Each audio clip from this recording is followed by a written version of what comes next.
But sometimes we in them and we forget who we are and whose we are.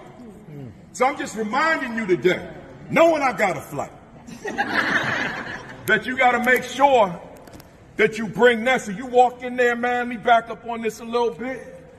And your soul, man, there's something inside. And it's churning.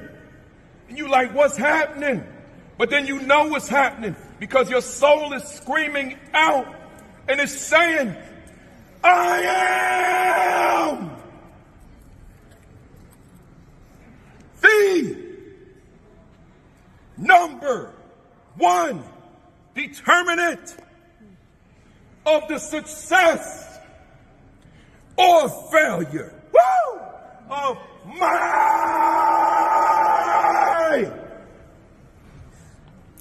students. See, they're yours. They're yours. They're yours. Do you hear me? They're yours. So you walk in there, man. I am the number one determinant of the success or failure, watch this, y'all, of my, woo, they're yours. Students, they're yours. When you get back, kick some butt. And I'll see you in the winner's circle, celebrating your victory. Let's go, y'all. Let's go. Let's go. Let's go. Let's go. Y'all got this, man. Thank you for letting me talk to y'all. Thank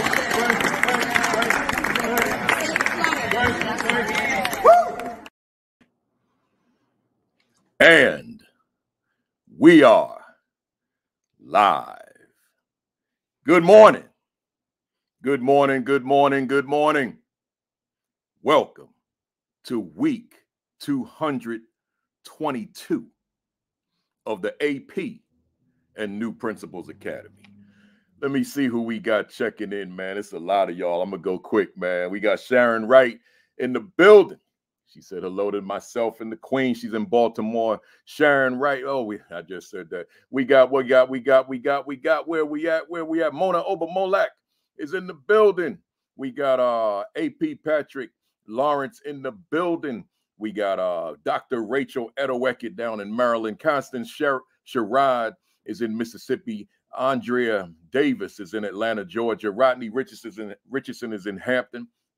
Takesha High is in Virginia. Grace Castaneda is in, where she is? She's in Holbox, Mexico, having a great time. Summer break last weekend. Enjoy yourself. We got Nicole Ickles, and a lot of y'all saying good morning to the Queen. I gotta say that, man. So we always appreciate that. Nicole Ickles says she's so ready from Dover, Delaware. Ronald Pugh is in the building, Cedar Hill, Texas. Michael Benton in Cincinnati, Ohio. Yolanda McKinney, good morning to you. Mia Lange is in Yules, Texas. Good morning to you. Where we at? Rod Laws is in the building.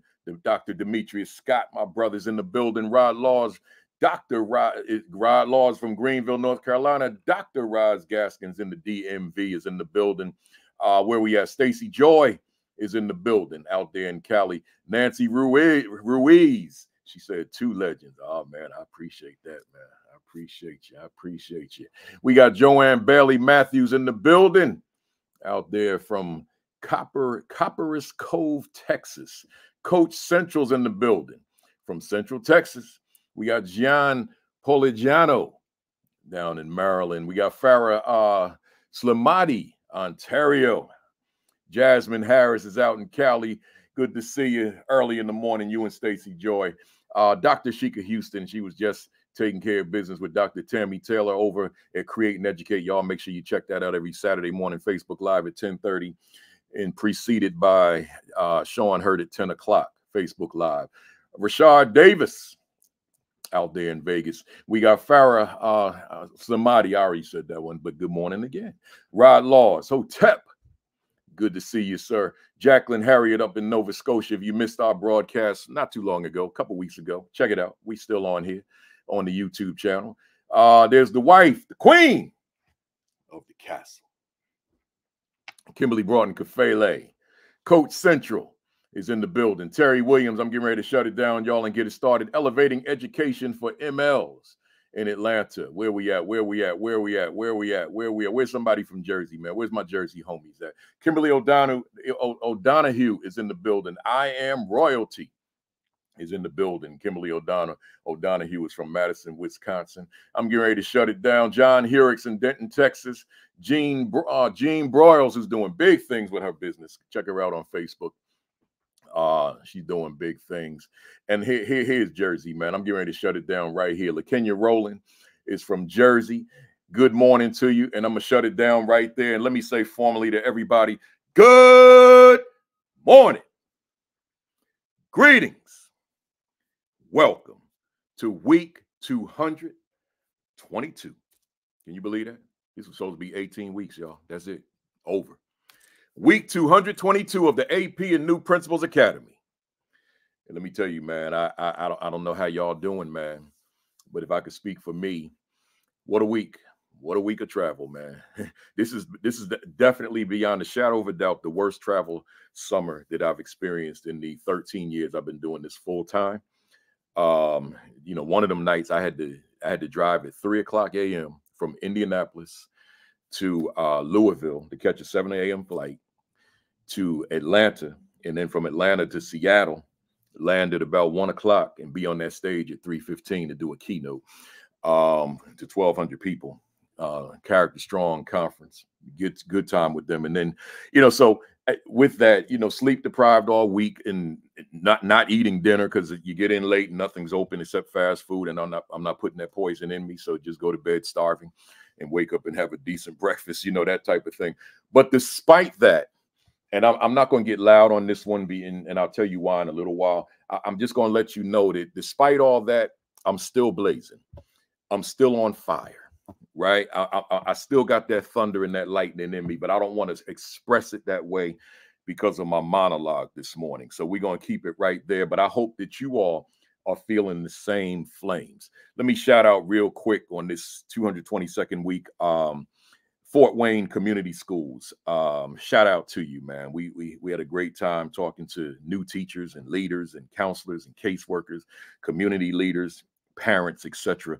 But particularly the new teachers, man. We had a room full of about 100 new teachers, and I think I had about 2 hours with them, and gave them some good information just to get started, to get acclimated to what this thing is called education, because a lot of them were fresh out of college, right? So shout out to them. Shout out to Character Strong in Tacoma, Washington. That conference, man, that was big time, man. I had a great time with them. Short stay. I learned something though. I've been out west a million times in terms of that part of West, Northwest, but I never heard the language Northwest clam chowder, right? Like I know New England clam chowder, but they have clam, they got ocean out there too, right?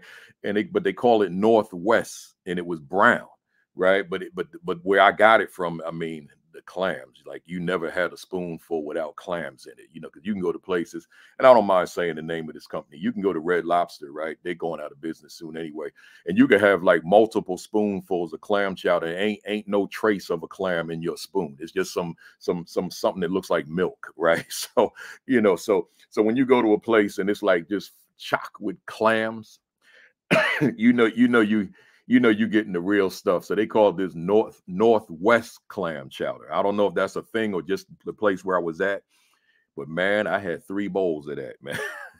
I didn't even need dinner. All them clams in there, I didn't need dinner. They say, you want anything else? I said, nope, I'm good. Right. So that's that. Welcome to the first timers. If this is in fact your first time, that means you missed 221 weeks. Right, including when my guest is on today, Marcus Jackson. He was my third, Dr. Marcus Jackson. He was my third guest, right? So now we've had over 200, and so he's back for the return. But we gonna talk about, he's doing a residency with us, but we'll talk about that later. YouTube. Glad I see a lot of folks on YouTube, but I know it's a lot of folks that are a little confused by this, but they'll catch on. But we're next Saturday, August 3rd, the first Saturday in August. I've been telling you this for 6 weeks now. I'm not doing Facebook and Twitter anymore. I just want to consolidate the platform to one platform one channel. That's YouTube. So we're at AP and New Principles Academy. So those of you who are on, because we're already off of Twitter.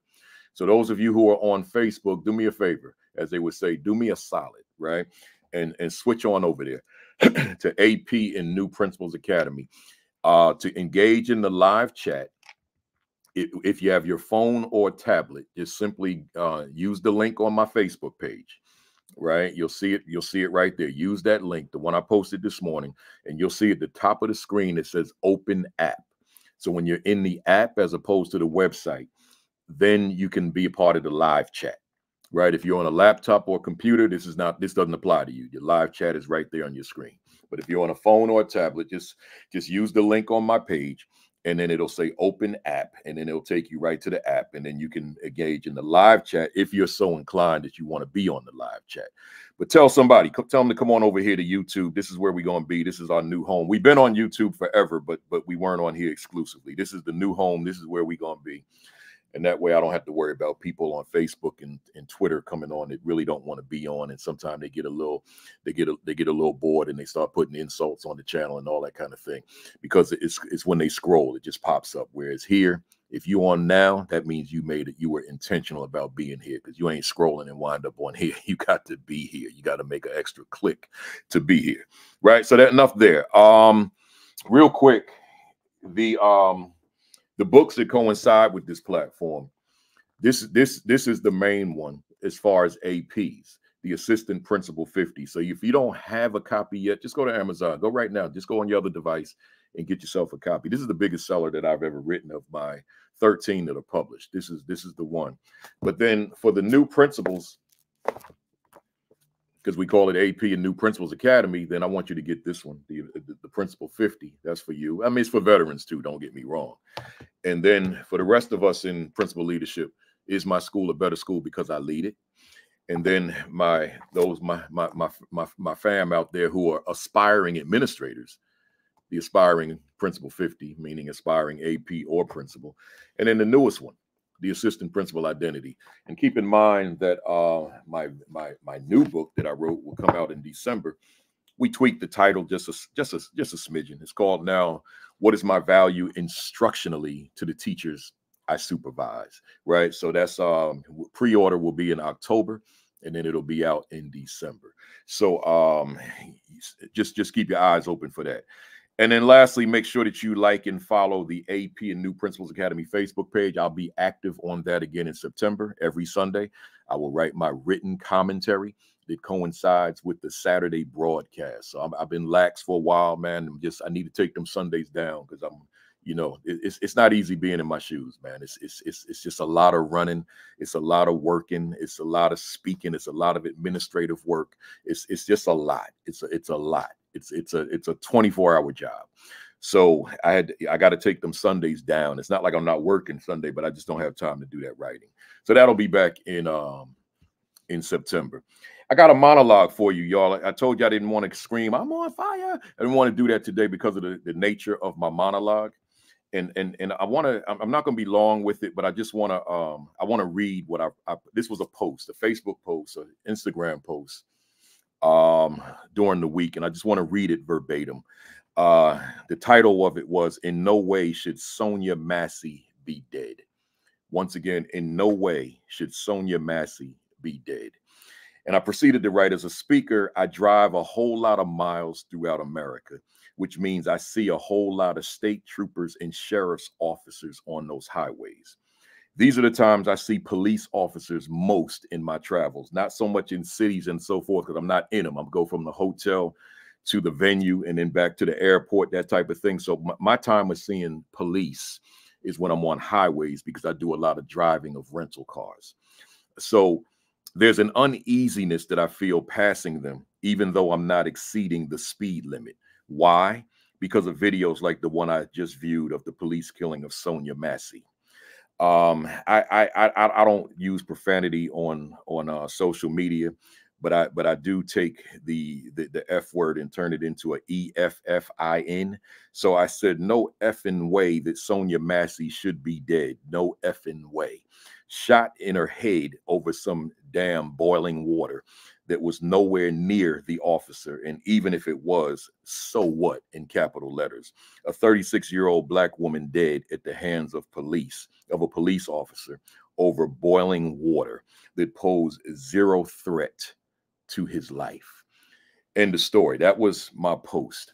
And I just want to add this to it. We are a school leadership platform. That's what we are. So our objective is to ensure that we are taking care of business as it relates to school leadership. And for me, and I'm going to speak for me on this, a significant part of taking care of business is ensuring that we are properly educating young people, that we are properly educating, properly training staff, right? That's a significant portion of what we do. So I always ask the question, do Black children are they given opportunity to see themselves in their learning? Are they provided with education, with instruction that they can identify with, that they can relate to, that they can see themselves in the learning? That matters. But let's leave Black children for a moment and let's look at children who are not Black. So the rest of the population, inclusive of the white population. Are white children, matter of fact, let me narrow this down to white children for the moment. Are white children given the opportunity to learn who Black children are historically and culturally? Because if their only exposure is pop culture, and particularly a music video, and specifically a commercial hip-hop video, or some television show that gives a lot of emphasis to death, violence, drugs, sex, etc., right? If that's their exposure to Black people, newsflash, they don't know Black people. That's a segment, but it is not the totality. So I'm saying here, as leaders, hit that share button, man. Let somebody know we are here. You can share from YouTube. You can share right to your Instagram, not your Instagram, your Facebook page, your LinkedIn page, your Twitter page, right from YouTube. So it works the same way. So let them know. Then once it's there, you can still tag all them folks, but you're tagging them through Facebook. Right? I mean, I'm sorry. You're using your Facebook page to tag them about the YouTube channel, right? This platform. So it still works the same way. It's just we're using it a different platform. So I know there's going to be some growing pain, but we're going to get there. So again, those are children who are not Black. What are they learning about Black people? So that when they see Black people, what are they seeing? So you're going to view me based on what you were taught about me. So if you're seeing me in the video and I'm exhibiting lewd behaviors, or I'm exhibiting violent behaviors, or I'm exhibiting abusive behaviors, then when you see me and people that look like me, you're going to see the same thing because that's your exposure. So I'm asking us as school leaders, and I can certainly hold the mirror up to myself. I'm not even flipping on you on this one. I'm flipping it on me. I know I was that one as a school teacher, as a school leader that was ensuring that teaching and learning was culturally relevant while the relationships were culturally responsive. It matters. So am I saying that that's the cure-all? No. But I want other people outside of the African-American community first to know of the greatness of these people called Black people beyond African-American. I'm talking diaspora. I want them to know that. I want them to be privy to it. I want them to be aware. I want them to be knowledgeable so that when you see us, you see something very different from the negative imagery that has been fed to you deliberately, I might add. See, that matters. See, so I ask you as I turn the mirror on to you now, what is it about your presence in your building or your district or your classroom that increases the probability that truth in instruction is reality. Every time I'm with a group of an audience that is predominantly white or predominantly not black, which is frequently, I'll drop different historical facts on them. I'll just weave it in there, right? And one of the names I'll drop is Lewis Latimer, the one who really perfected these light bulbs, right? I'm not going to get into the story because I got a guest today. Do the research. Just go to YouTube and type in Lewis Latimer, Latimer, if you don't know him. Lewis if you don't know him. And them folks sitting in that audience, man, amazed, like, oh. I'm like, y'all didn't know this, did you? Raise your hand. Like, nah, all the hands go, nah, I ain't know that. You see, they don't know. They don't know that the incandescent light, electrical lighting, street lighting, that's Lewis Latimer. Thomas Edison hired him. Thomas Edison, you and I have never functioned under a Thomas Edison bulb in our lives. His bulb didn't work. I'm not going to take credit from him, though, because it was the prototype to the bulb we have now, the bulb that's shining on me right now. But Lewis Latimer saw the imperfections in that bulb, and then the bulb we use now with that carbon thread filament inside, that's Latimer, man. See, folks who are not black need to know who we are. But I'm going to end this monologue on this here. We need to know who we are. See, you got black folks running around here. We looking in the mirror, don't know who that is historically looking back. No fault of black folks, though. That's the education we were subjected to. An education that kept us out of the lesson, that kept us out of the books, and it kept us off of the curriculum. We're not in there. So why am I expecting young people, black children, to go through school pre-K-12 and coming out here feeling this sense of pride in who I am as a black person, as an African American, as an African of the diaspora? How am I going to come out feeling proud about that if I've never heard anything about it? And if I did hear it, they introduced that I was a slave, right? So I was a slave for 260 some odd years. And I was a slave to the ancestors of the white children who were sitting next to me in the classroom. And now I'm supposed to come out of here feeling like great and strong and proud and that I can conquer the world, and you didn't expose me to anything about my greatness? So I'm asking you again, and I'm saying all this in the name of Sonia Massey. What are we exposing the children to? Not just your black children, all your children, your white children, your Latino children, your Asian children, your Native American children, your whatever children. What are we exposing the children to? That white officer that decided to shoot Sonia Massey. I wasn't going to go this long, y'all. You know when that spirit gets in me.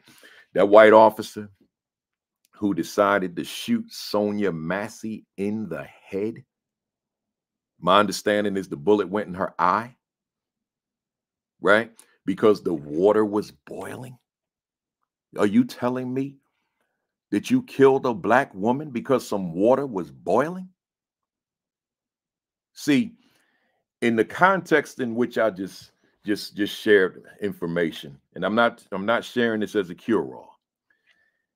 That man probably saw that black woman in some stereotypical way as a nothing, a nobody, a valueless life, a meaningless life. You ain't nothing. Taking your life don't mean nothing. There ain't no loss to society. That's probably the mindset, because I don't know who you are. See, that's where you and I come in. Are we serious about this work? That we will go against the grain? I did, y'all. People on here that know me, like I see Judith Stoddard. If you missed my interview with her, check her out. She was on my staff. If I lie, I got people on here who could call me out, man. Like, you lying, Kafele. We work with you. We know what you were about. We work with you. You didn't do this stuff you talk about. Nah, I got people on here right now on my staff, I went against the grain. I only celebrate various people in history because they went against the grain. I don't drop names of people that went with the grain. I don't have any use for them. The ones I love, the ones I celebrate, the ones I worship, the ones I respect, the ones I appreciate are the ones that went against the grain. That's the ones I love. The ones that went with the status quo, I don't drop their name. I don't got no use for them. I dropped the names of the ones who said, here's the status quo going this way. I'm coming this way. That's the ones I celebrate. What about you? You going against the grain sometime? Or you just going to go with the status quo of miseducating young people? See, that's one of them questions. You gotta find a quiet space in your room and get your mirror. And you got to have a conversation with yourself like who am I? Right? Am I really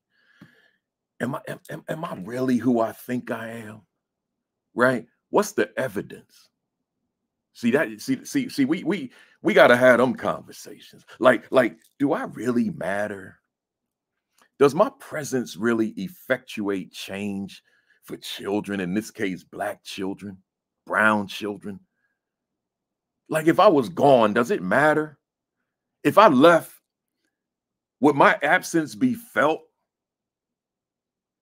I know I was a principal in this town called Plainfield, New Jersey. I left there in 2003. Somebody hit me up in like 2018.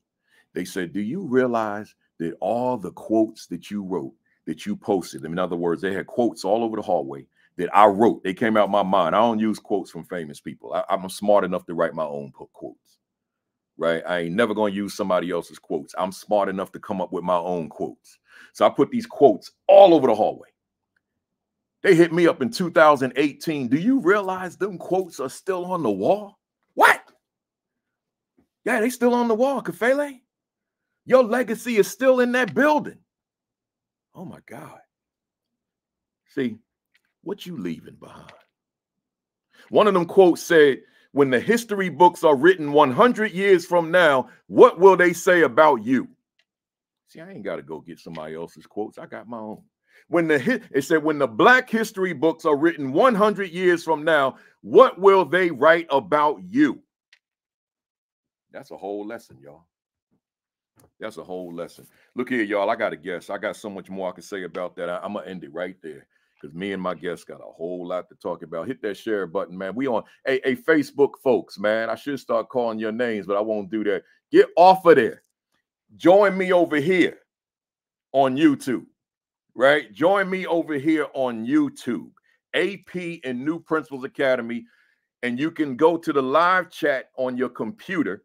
And if you're on a phone or tablet, then simply use the link on my Facebook page or my Twitter page or my LinkedIn page or my Instagram page, any of those. Use that link, and at the top of the page, it will say open app. And when you open the app, then you can go to the live chat and you can chat with us, man. All right, so let's go.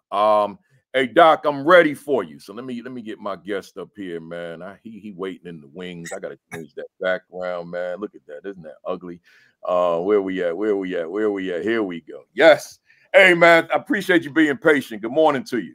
Good morning, good brother. How you doing? I'm on fire, man. I'm on fire. But when these tragedies happen, or we hear about them later on, when they release these videos, it's hard for me to come on this platform. It's hard for me to give the speech that the client asked me without me delving into it a little bit. I can't pretend that this didn't happen. And I'm gonna be honest with you. I know that by me talking about whether it be Breonna Taylor, whether it be George Floyd, whether it be Sandra Bland, whether it be Sonia Massey, whether it be whomever, I know that I can lose business. I know that. I am clear that I can lose business. But you know something? I'm good with that because what I'm not going to lose is my soul.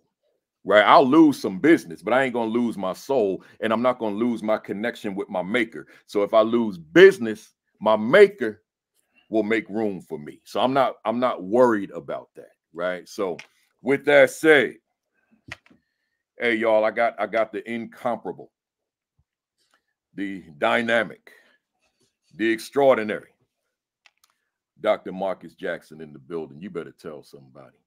You better tell somebody, man. We here. And let me tell you all about, let me before I go to his bio, let me tell you this. Marcus didn't know this. My wife knew this. My sons knew this, but he didn't know because I was waiting to tell him this morning.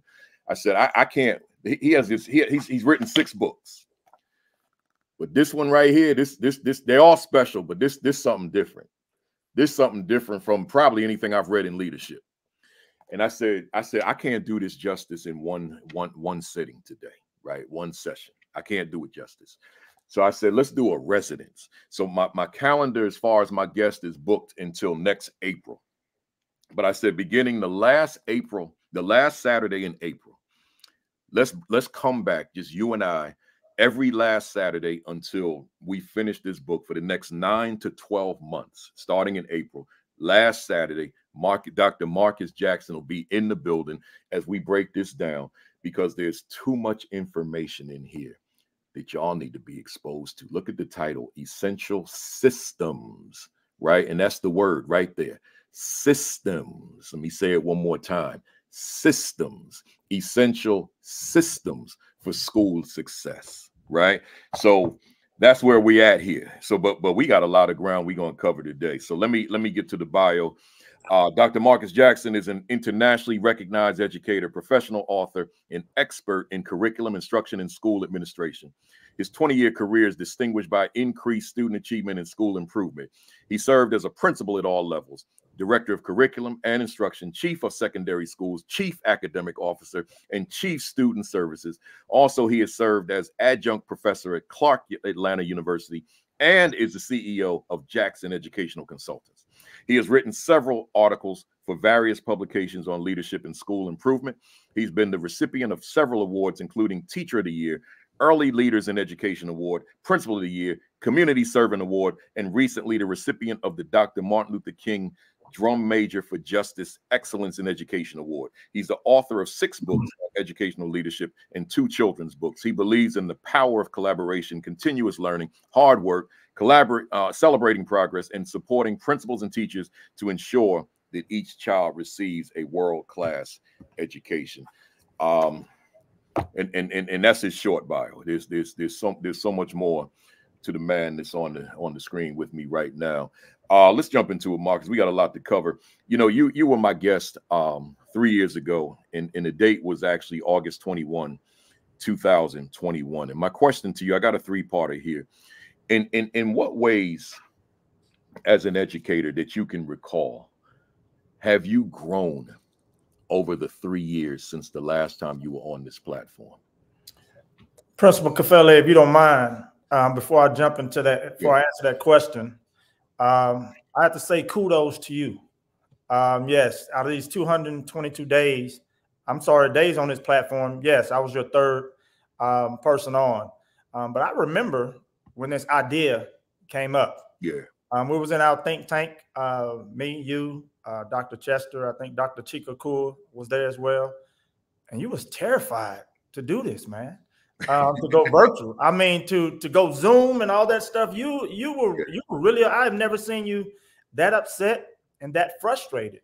Yeah. And you said, I'm not doing it. You said, I don't think I can. I was like, I'm too personal with my audience. Yeah. I don't think I can do it. And man, you reinvented yourself, and I'm listening to you speak, and it feels like you're here in my house. And you had to reinvent yourself. Yeah. You had to do something totally different.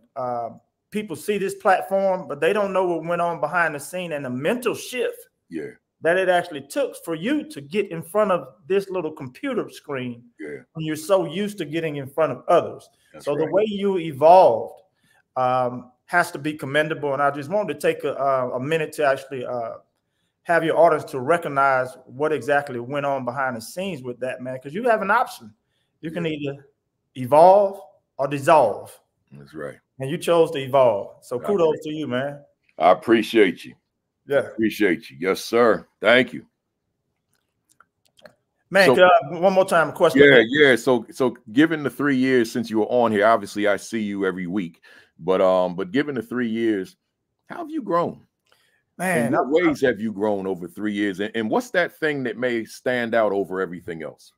Man, I've grown immensely.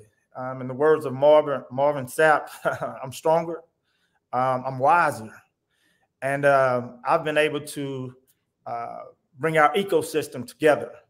The last time that you and I spoke, and I was on this particular platform, I was actually the director of curriculum instruction in Lake Charles, Louisiana, where I was over the 14 low-performing schools. And my job, my duty, my responsibility was to transform them schools. And I was able to do that, working with some phenomenal leaders and some phenomenal principals. Then I moved here to Lancaster, Texas, where I was the chief academic officer. And we did a shift mid-year where we transitioned principals at a high school and at a middle school. These are two large schools. And we moved assistant principals into those positions. And my superintendent said, Dr. Jackson, I need you to go work with those two schools and those two leaders. So now I'm chief academic officer and I'm working with principals. And then I took over chief of secondary schools. At that particular time, once that year was over with, we had a successful year. Test scores were good, 100% graduation rate. My superintendent came to me and she said, Dr. Jackson, I would like to utilize you in the chief of student services role. And that, I've always worked in low poverty schools, so I was very cognizant of the issues going on outside in the community.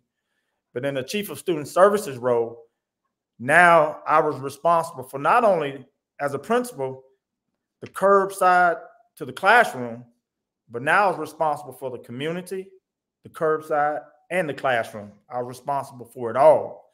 Man, the resources I had to go get outside, I had direct resources to it. Now I'm responsible for the homeless, the foster kids, and all of those. I have direct connection with those individuals. So to answer your question and to shorten it and brief it up, I've been able to bring the entire ecosystem together in those roles as the chief academic officer, the chief of secondary schools, and the chief of student services. Good stuff. Good stuff. My part B to that is, where have you fallen short? When you reflect back on them 3 years since the last time you were on this platform, what's an area that you felt you fell short and that you needed to bounce back from? Me personally, giving something to myself. As I just mentioned to you, man, that was a lot. Yeah. The chief academic officer, the chief of secondary schools, and working with the principals at the high school and the middle school in 1 year.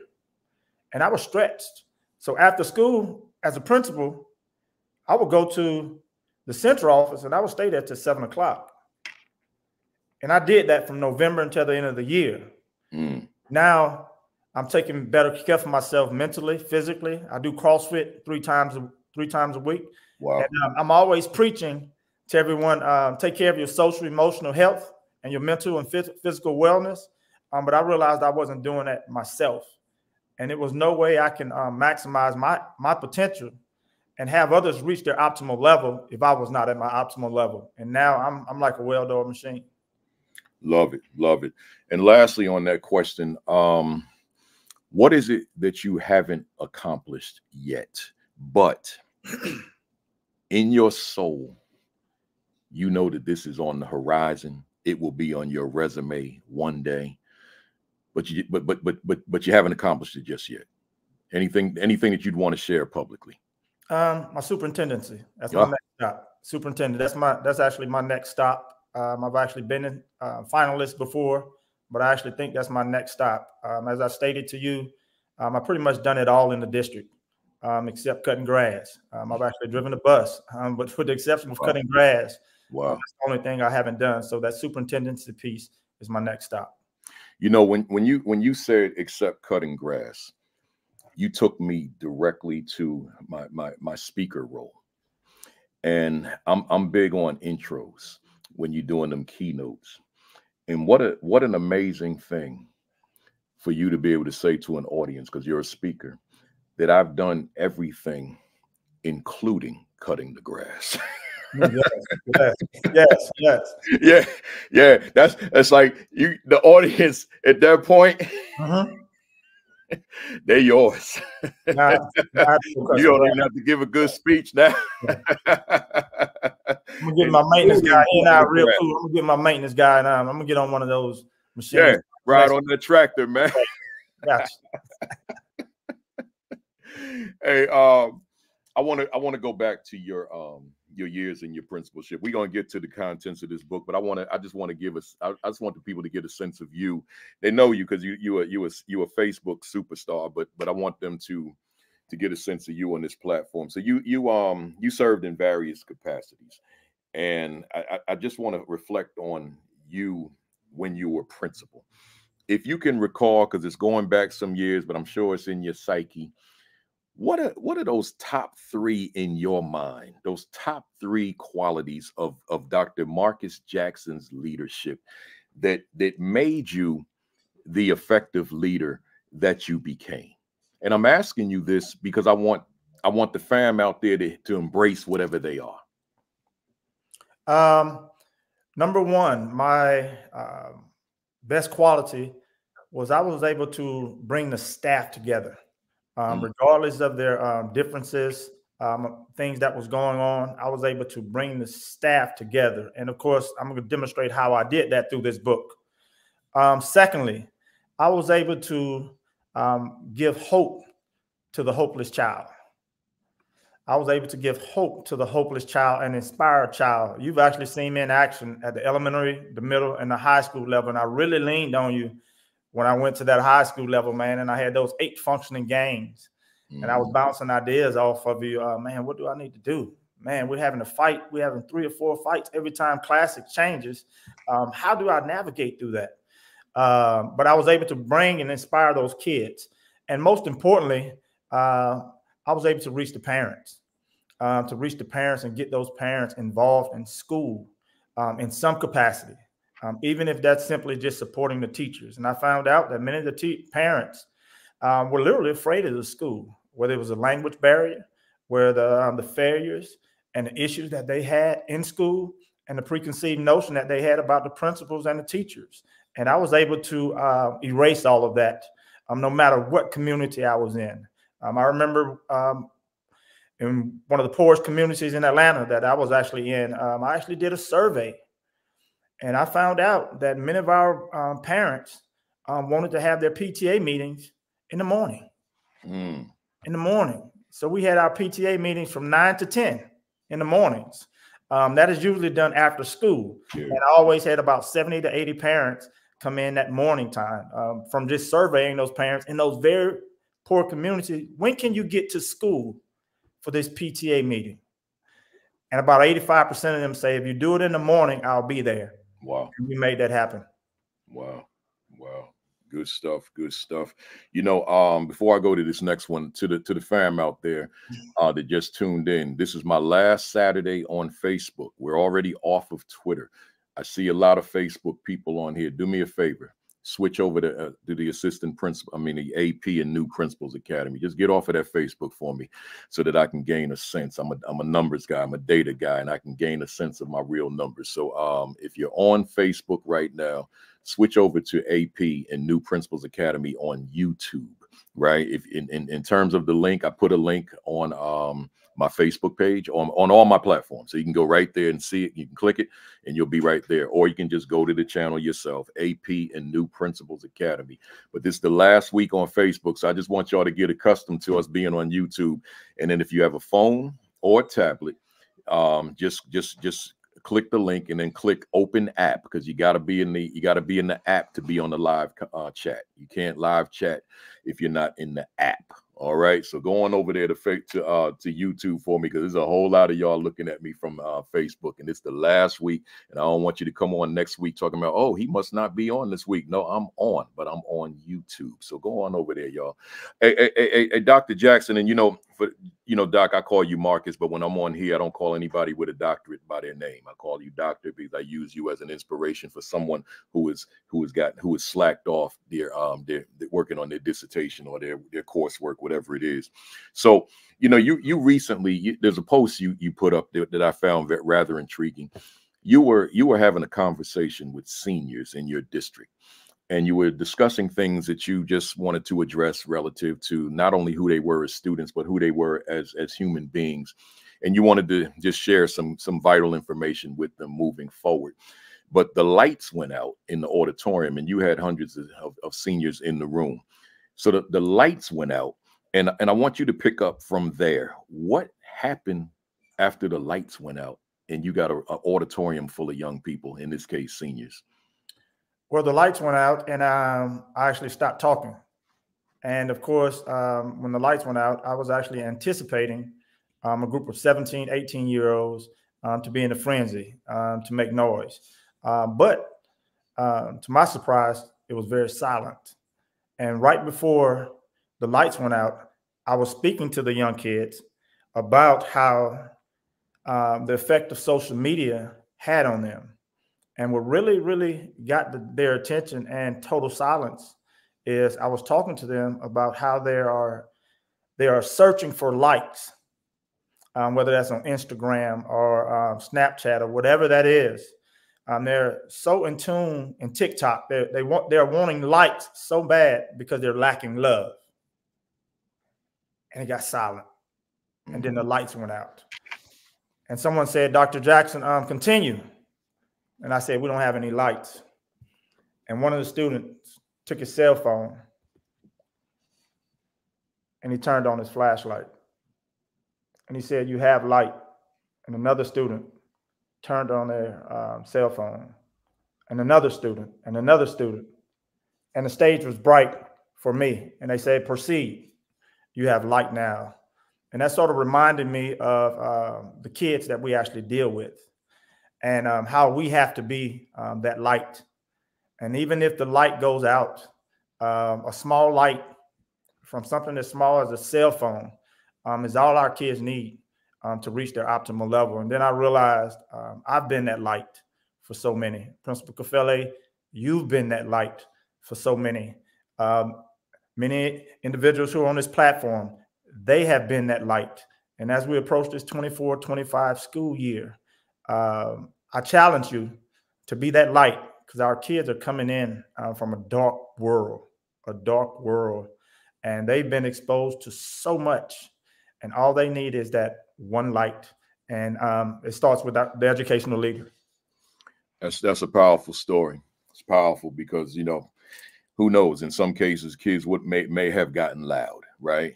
But they were so engaged in your teaching that they wanted more. So they put that light on you. You know, for those of you that get annoyed with me for the repetition in terms of switching over to YouTube, don't get annoyed. Use it as an example, because that repetition works when you're teaching. And I'm just being repetitious because this is the last week on this Facebook, y'all. Some of y'all, a lot of y'all switched. I see it. But those of you that didn't, do me a favor. As they would say, do me a solid. Get off of Facebook, please, and switch over to AP and New Principles Academy YouTube channel. Go there, right? I'm a data guy. I'm a numbers guy. I sleep, I breathe, I dream data, or eat data. Data is my thing. A lot of my success as an educator, including my business as a consultant, is because of what I do with numbers. Right? I'm a numbers guy. I wake up in the morning. I have to get myself ready to speak somewhere or catch a flight, but I'm on the phone going over numbers. What are my YouTube numbers saying to me? What are my Amazon numbers saying to me? What are my website numbers saying to me? What are my book sale numbers saying to me? I'm studying numbers, y'all. You know, people ask, like, how are you successful? Because I'm a numbers guy. I make decisions on numbers, not emotions. Numbers. I got to say that again because somebody don't hear me. Numbers. Those of you leading, and your leadership is rooted in emotion, but not numbers, meaning data. As some people might say, depending on what part of the country you in, data, right? Numbers matter to me, right? So as trivial as it may sound to someone who's not a numbers person, my YouTube numbers matter to me, right? They help me to make this the best platform that I can make it. So as I keep seeing them little F's pop up by your pictures, do me a favor, make them F's become them red little boxes with the little white arrow pointing to the left. That means YouTube, right? Appreciate you. Let's go, Doc. Where am I? Lost my train of thought and everything. You've had, and I'm getting to the book. I just got 2 more quick ones. You've had multiple experiences with students, whether it be in your principal years or your central office years, where you've encountered a young man, a young woman, but particularly it's a young man who has reached his wit's end and has decided that this thing called school, this thing called education is not for me. So what you did in turn is that you deviated from your job description and you went on and threw this youngster a lifeline to help this youngster to rethink the decision that education is not for me and ultimately to go on and graduate. Can you give us an example of one of those situations? Well, yes. And you know, I've always posted those, but yeah. Usually when we have those, I post those. And I recently, I'm gonna go quickly because I want to mention 2 young men, because there's only been 3 young men in my entire 22 years in this building that I haven't been able to connect with. And I want to talk to you about one. But the first one is Devin. Devin, every January, I look at our senior transcripts. And those students who have had an abundance of attendance issues and many who have dropped out, I go get them. I'm talking about, I have a team and we knock on doors. Mm-hmm. Well, Devin and I had some major battles. On Monday, I called Devin and I said, I'll be to your house at 7:30 to pick you up. I got there at 7:30. F you, Dr. Jackson. Don't come here anymore. I'm not coming to school. I said, okay, I'll be back tomorrow. Tuesday, I did the same thing. He cursed me out big time. He was smoking weed on the porch. Don't you come back here again. It's going to be a problem. I'll be back tomorrow. Came back Wednesday. He said, hey, man, something must be wrong with you. You must be retarded or something. I didn't even know they still use that word. Yeah. It's like you must got a serious mental problem. If you come back here tomorrow, I'm going to have that piece waiting on you because I told you 3 days, don't come back here. Thursday, I actually came back. And he actually did have his weapon with him. And I say, hey, man, there's so many points from credits from graduating. Let's finish this thing. He said, man, I told you don't come back here anymore. Friday, I didn't come back. Saturday, I always call my kids at 9 o'clock. I got about a list of 20 that I call on Saturdays. Sunday, he called me 19 times. 3 o'clock in the morning, 3:20. 3:27, 3:35, 4 o'clock, 4:15, 7 o'clock, 7:30. I pulls up. He's dressed like your model student. He has his uniform on, shirt tucked in. He has his belt. And before he enters my car, he said, Dr. Jackson, please forgive me for all I've done to you and how disrespectful I was to you. And he said, please forgive me. And I said, hey, you are already forgiven. I was like, get in the car and let's do this thing. And Devin eventually graduated, and now he's a freshman at University of North Texas. One of the things about Devin, before he was able to cross that finish line, I told you I had to go pick him up. But the last morning, Devin had a couple credits he needed to finish because the superintendent had to sign off the next day. And so Devin and I had about 12 hours of work we had to do to finish. I called Devin. I told him I was on his way, and Devin had me knocking on the door for about 15 minutes. And he finally came to the door, and I lost it. I went off. And at the end of that day, about 7:30, 8 o'clock that night when he finished, he grabbed me and he hugged me, and he said, what you didn't know was that I work at FedEx from 4 o'clock in the afternoon to 4 o'clock in the morning. and I was working on my break all night, and I was working until you called. And then I fell asleep when I put the phone back down, and I felt about that small. And I just thought about all the things that our kids have going on, and that we don't know about. And so that Devin is actually that's fresh on my mind with him doing so well. Wow. Now you said you had another one you want to share? Yes, and of course that's and that similar type situation. But this particular kid is in the foster care system, and this is one that I couldn't deal with. The guy was extremely brilliant. He was very conscious. He knew of the political system. He knew of the system of the United States. He knew of the educational system, and he knew all of them were dysfunctional. I mean, he's 13. He's reading on a 12th grade level, but he's been in foster homes 19 times. So he had a lot of issues. And they called me to the school, and they say, you need to speak with his brother. And he lost it on me. He was like, hold on one second, man. Let me do this social studies assignment. And as he finished it, he gave it to me. And he said, man, this is full of lies. They got me doing this assignment, and none of this is on this information. None of this stuff on this sheet, on this worksheet that they got me doing, it's true. It's all lies. And then he gave me the correct answer and justified why they were lies. And I was blown away. And I immediately intervened with him because he was using profanity to the assistant principal. And I say, man, your vibration and your energy has shifted and is low now. And that set him off. And he lost it. He tore up the office. He just cursed me out. He came to me. He pushed me. Now I'm in charge of putting him out of school, but I didn't. I told the principal, I said, hey, he's going to be suspended, and you determine on how you're going to deal with him from this point on, and then we'll go from there. He kept him in school, Kafele. He suspended him, came back to school. He suspended him again, and then we had another meeting. But something magical happened, Principal Kafele. He bought the principal and the assistant principal some enchiladas that he cooked. And they immediately called and said, hey, call Coach Jackson. I want him to taste them. Well, I found out that kid's purpose. He was an exceptional cook. Wow. And our culinary department at the high school had just come from a state title competing in the culinary department. And I said, whoa, let me go pick this young brother up, and I'm going to bring him to the high school to meet the young culinary chefs. So I picked him up, and I said, you got to dress like me. And the guy came to school decked down in his son, his finest. And I said, man, you still don't look as smooth as I do. And so we had a little contest going on. So he walks into the high school, Principal Kafele, and he sees the girls at the high school.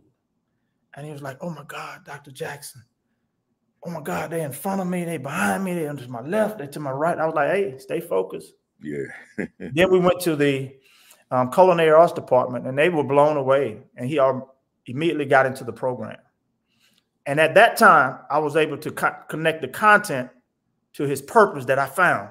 And I was like, man, you're the ultimate mathematician, and you don't even know it. He was like, what are you talking about? I was like, your measurement of seasoning, you don't even use the spoon. You don't even use a cup. That's measurement. That's math. Yeah. I was like, you're a scientist, and you don't even know it. The boiling, the temperature you're actually utilizing, that's science. And now I got all the kids talking about the content and cooking. And then somebody say, well, you can't link that to social studies. I say, yes, I can. I was like, in Philly, what's the favorite food they're known for? And everybody simultaneously said the cheesesteak. And I said, do they have gumbo in California or in Southwest Louisiana? They said Louisiana. So now I was able to make that social studies connect. But unfortunately, I knew that after that visit, that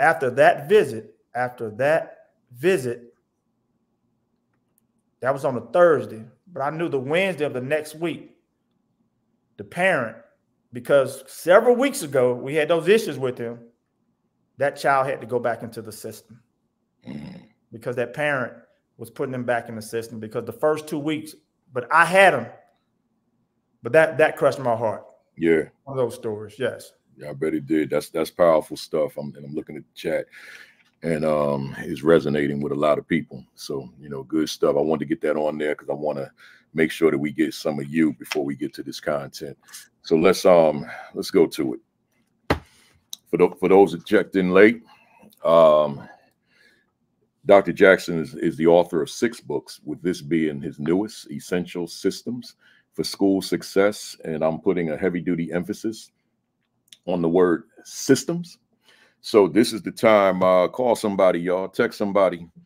Tag somebody. Share the YouTube video onto your social media platforms. It works the same way. Just hit the share button, and you can even write comments to let people know. Tune in, because we're going to talk about these systems, but it's not going to be just today. I need Dr. Jackson to come on here multiple times. So beginning in April, that's when I have another opening, because we are booked solid until April. He'll be my guest every last Saturday of the month until we've exhausted it. So for anywhere from 9 to 12 Saturdays, we're gonna break this content down. But in the meantime, you may want the book now. So go to Amazon, right? Put in Marcus Jackson, MARCUS, Marcus Jackson, and go ahead and get your book now, right? This is the text we're gonna be using for him for quite a while. So my question is the natural question, Dr. Jackson. What made you write this? Because you were writing books such as the Assistant Principal. You wrote 2, and you're writing children's books and the other books that you wrote. But then you moved in another direction. Why this book? Well, I was actually helping so many administrators around the world implement the system. And then I said, with success, and I was like, hold on, I need to codify this, and I need to put this actually in print. And once again, thank you. I would like to thank you and Dr. Chica Core, who would actually see my post on the success I was actually having with systems, whether that was an assistant principal, a principal, or on the executive level at the district office. You would constantly and consistently say, hey, man, you need to put that in the book. And that's what this is. But what made me actually write the book was that it was actually a discussion I had with myself and Dr. Anthony Smith, who's actually the superintendent of Clayton County Public Schools. My first year as a principal, coming out of the assistant principalship, man, I thought I was hot stuff. I had a connection with Anthony Muhammad. Ken Williams had just left our school district. He and I knew one another. And man, I had it all put together. I had the vision, the professional learning community. I had it all locked down. And man, I screwed up my first month of my principalship because I was trying to change everything. And Dr. Anthony Smith came to me and he said, man, I'm going to give you a word, and I want you to keep it with you. And he said, it starts with the letter D. And he said, delegate. And he said, man, you have to find the rock stars in your building to carry out your vision and let them lead the way. And I was like, okay. So I started paying attention to the rock stars, who were the influencers before that word was even powerful. And I was like, hold on. Okay. I see who's running things around here. And see, Principal Pofele, we have 11 organ systems in your body. We have 11 systems at the executive level, but at the school level, we actually have 4 major systems. Curriculum, teaching and learning, that's under one umbrella. The next one is operation and logistics. And then we got another one with student achievement. That's the data analysis and all of that. And then we got the culture and climate. Those 4 major systems. And how those systems operate will determine the success or failure of your school. So at that time, when Dr. Smith told me to go out with the delegating piece, I actually started noticing I had rock stars in each one of these areas. And I said, hold on. I got multiple rock stars in each one of these particular areas. And then I start seeing them, and I pull those rock stars in, and we start chatting. And then I had this idea one day where I will have them lead these particular 4 areas. And I asked the staff, I say, which one of these are you great at that you can help me run this school at? And everybody went to an area of choice. And Principal Cafele, from that time, I had him. I had every single person in my school on one of those teams. Every person. The custodian, he automatically went to operational logistics. The secretary, who knows everybody's business in the school, he went to operational logistics. So now I had everybody that was a part of one of these teams, and we developed systems, just about every single thing under these. And I didn't do it. My assistant principal didn't do it. The teachers and the teams created these systems. And man, of course, culture and climate, teacher attendance, student attendance, and of course, test scores came right behind that. Yeah. I was like, man, I'm on to something. So I did that for a couple of years, and they moved me to the middle school. It worked at the middle school. We went from a 2-star school to a 5-star school at the middle school. I did it went to the high school. As I told you, had those 8 functioning gangs. The same thing, 100% graduation rate, test scores increased. But I'm all about the people, and this particular system allows the people to actually run the systems, and it gets input from everybody. So I decided to put all that in the book. So y'all heard that. So you got the people who are leading the systems as opposed to just the leadership, right? So with that, so as I began to plan on these airplanes all week, what this would look like today, and I'm just going through the book, and then I looked at the table of contents, and I said I want to share this table of contents with the fam out here. Listen to this, y'all. You got chapter 1, and each of these will be a chapter title. So components of effective systems, which is what we're going to cover today. Components of effective teams, school culture, bringing others with you, distributive leadership, knowing your team personality, organizational framework, curriculum, operations and logistics, achievement, culture and climate, bringing it all together, and monitoring monthly meetings. There's a lot there. There's a lot there to discuss, and that's why we're going to do this over time, right? So with that, and I wrote a note to myself here. I wanted to share this with you. You know, with I keep saying this word systems on the cover is the word, and you gave this. You know, you talk about the COLAC framework, COLAC. And also refer to it as this system. So you gave right in the introduction, right in the beginning of chapter 1, you said the COLAC framework can also be referred to as the COLAC system. In a broad sense, system means strategically arranging components to create a complex set of relationships between them so that they can achieve a specific function when they interact with each other. Now that's a lot. So I'm gonna read that to y'all one more time, right? That's a lot there. It's a whole lot to process. So he says, in a broad sense, system means strategically arranging components to create a complex set of relationships between them so that they can achieve a specific function when they interact with each other. So you broke this system into this, you call it your hallmark of effective systems, and I want to look at all 8 of these hallmarks. So let's start with this first one, which you're calling rely on processes rather than just wing it. Now, before I turn it over to you, and I just want you to explain, like, what are you telling us? But I just want to say that again. Rely on processes rather than just wing it. With that said, the floor is yours. What are you telling us when you say that?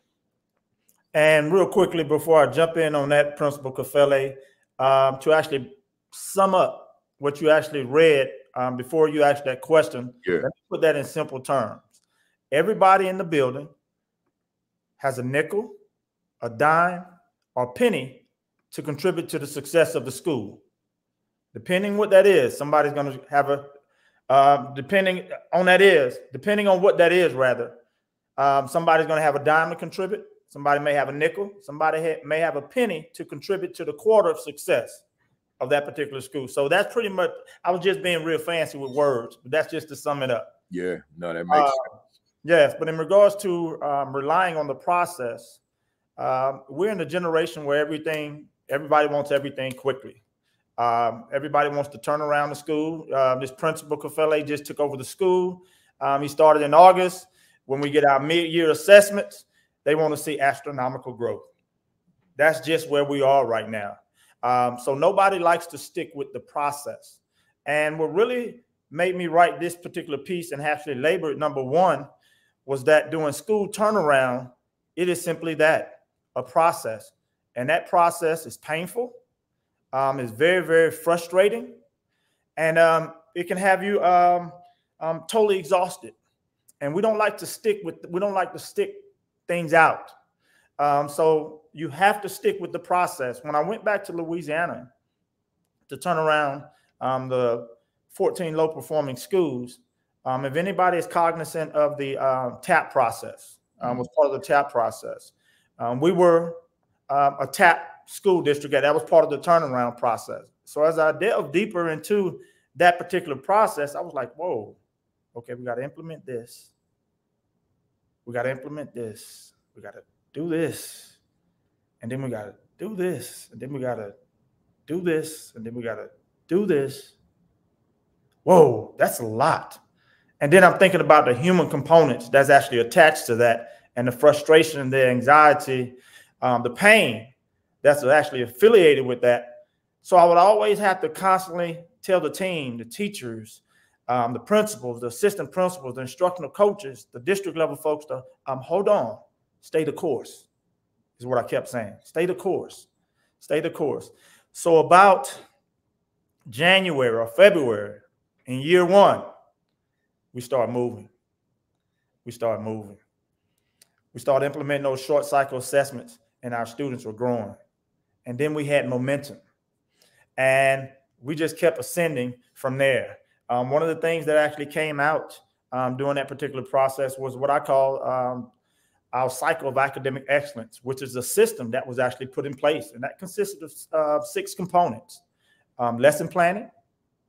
We actually went from lesson planning to the actual annotation and the studying of the lesson through the annotation piece. Thirdly, we actually went through the modeling and the actual practicing of the lesson. And actually from there, we went to the teacher and observation component. Then we went to teacher feedback. And most importantly, through that particular process, we saw that we were giving teacher feedback, but we never went back and did a follow-up with that teacher on the feedback we actually gave them. So we developed those 6 components from the curriculum side, teaching and learning side. Yeah. And man, we were actually rolling. We were rolling, but that actually took some time. So you have to rely on the process. Yeah. And in education, we don't do that. Next year, we'll put a new program.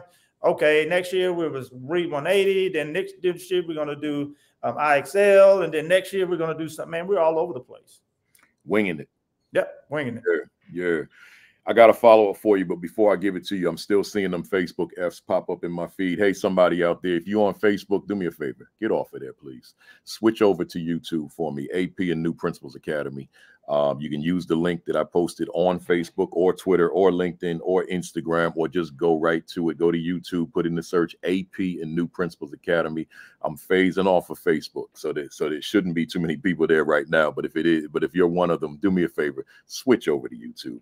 I just want to see what I got to monitor these numbers, right? This is how I grow the channel. And especially since this is such an abrupt shift now, it's like I'm starting all over with just being on the one platform. So get off of that Facebook for me and go to YouTube. And if you want to be in the live chat, do it from a computer.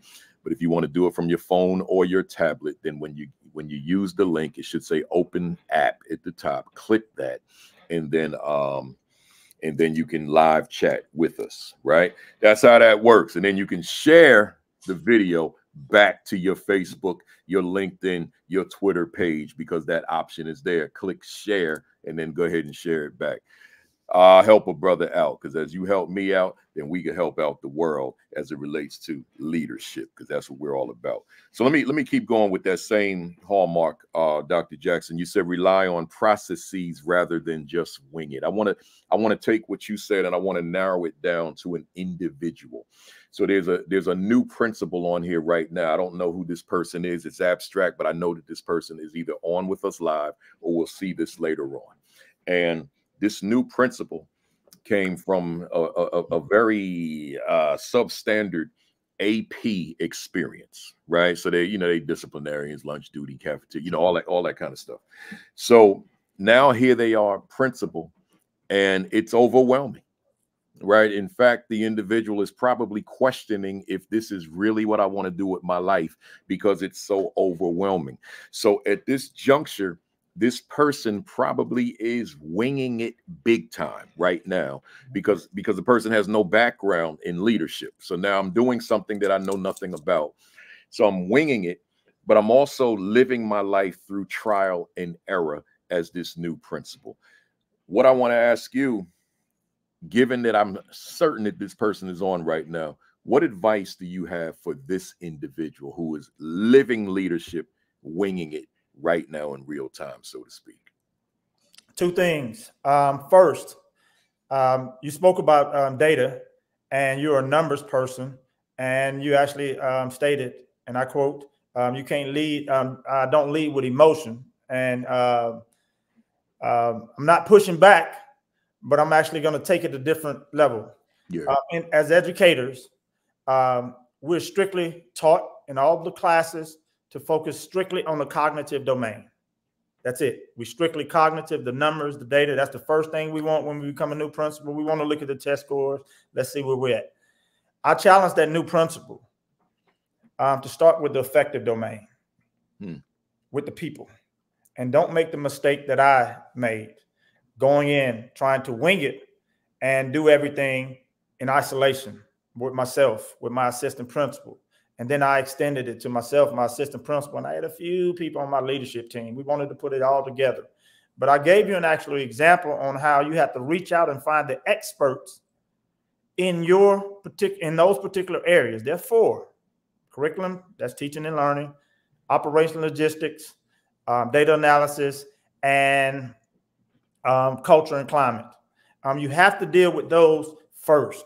And then you have to go in and actually specifically look at what are the subsystems in each one of those particular areas. And you cannot do this work alone. And I challenge that new principal, or even our current principals, to find those experts in those 4 areas. These are some of the things we've actually passed on to the principals. I did it in Louisiana.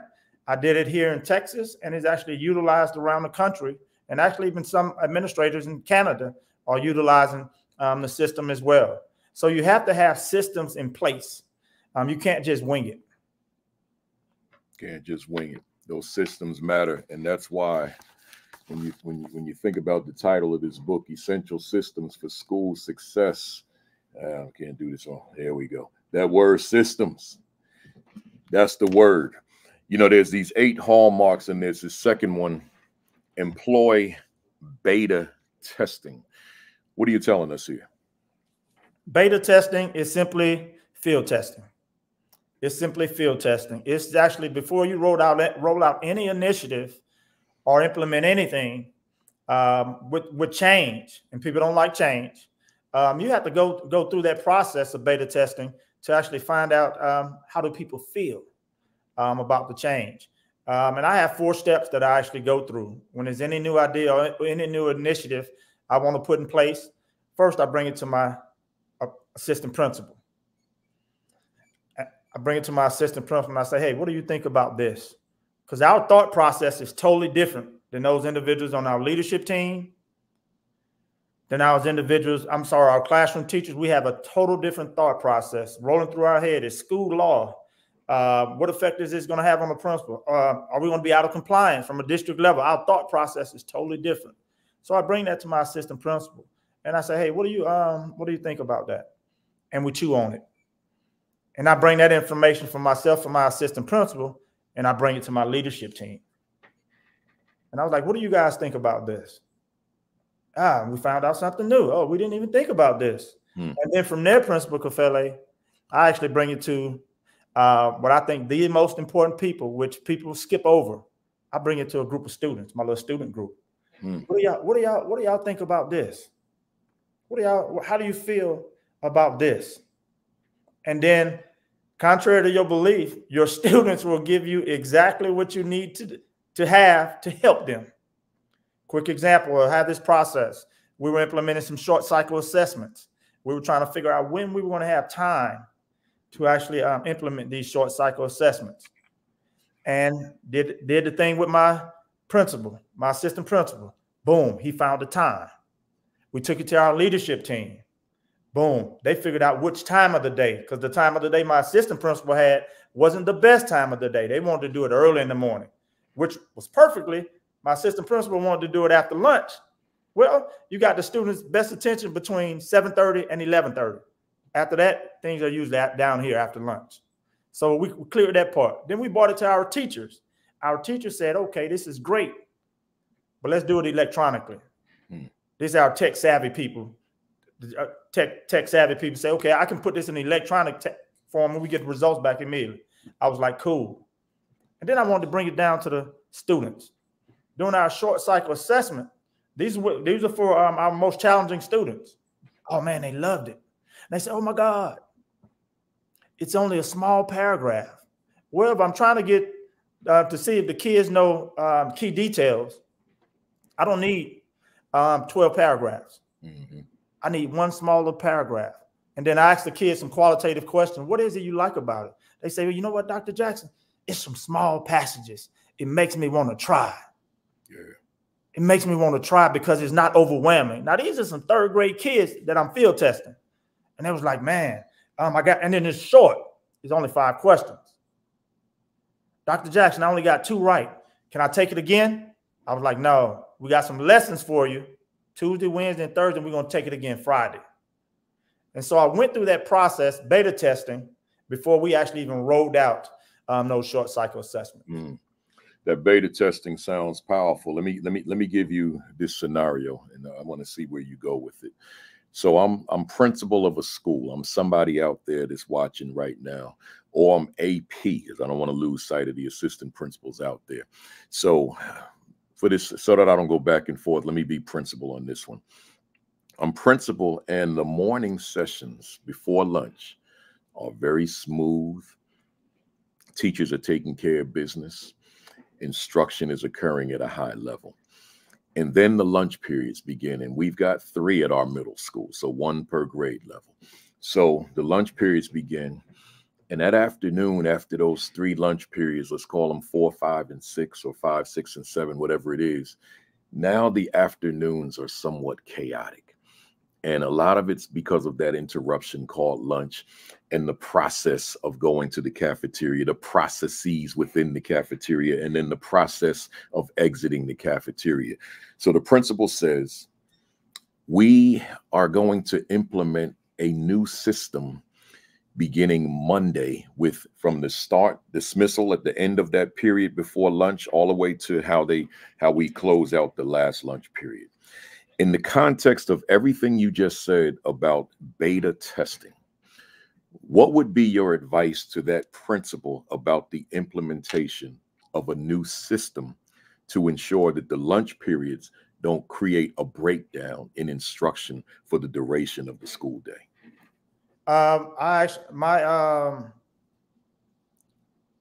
My say to that new principal is to go through that particular process. Whatever system, just as you explained, go through and have a discussion from a leadership perspective to find out what impact it's going to have on the school. Once you have chewed on that information, bring it to your leadership team. Once you've actually met with your leadership team about this particular change, bring it to your teachers. Once you've spoken with your teachers, again, bring it to your students. That's interesting you said that, and I gave you the data about how things goes downhill after lunch. I actually went through that particular process. And then when we got to the students, we were thinking about all things creatively. But then when we got to the students said, and this is directly from the students, Dr. Jackson, it'll be great if we can go outside. are in the gym just for a few minutes. And I did this at high school.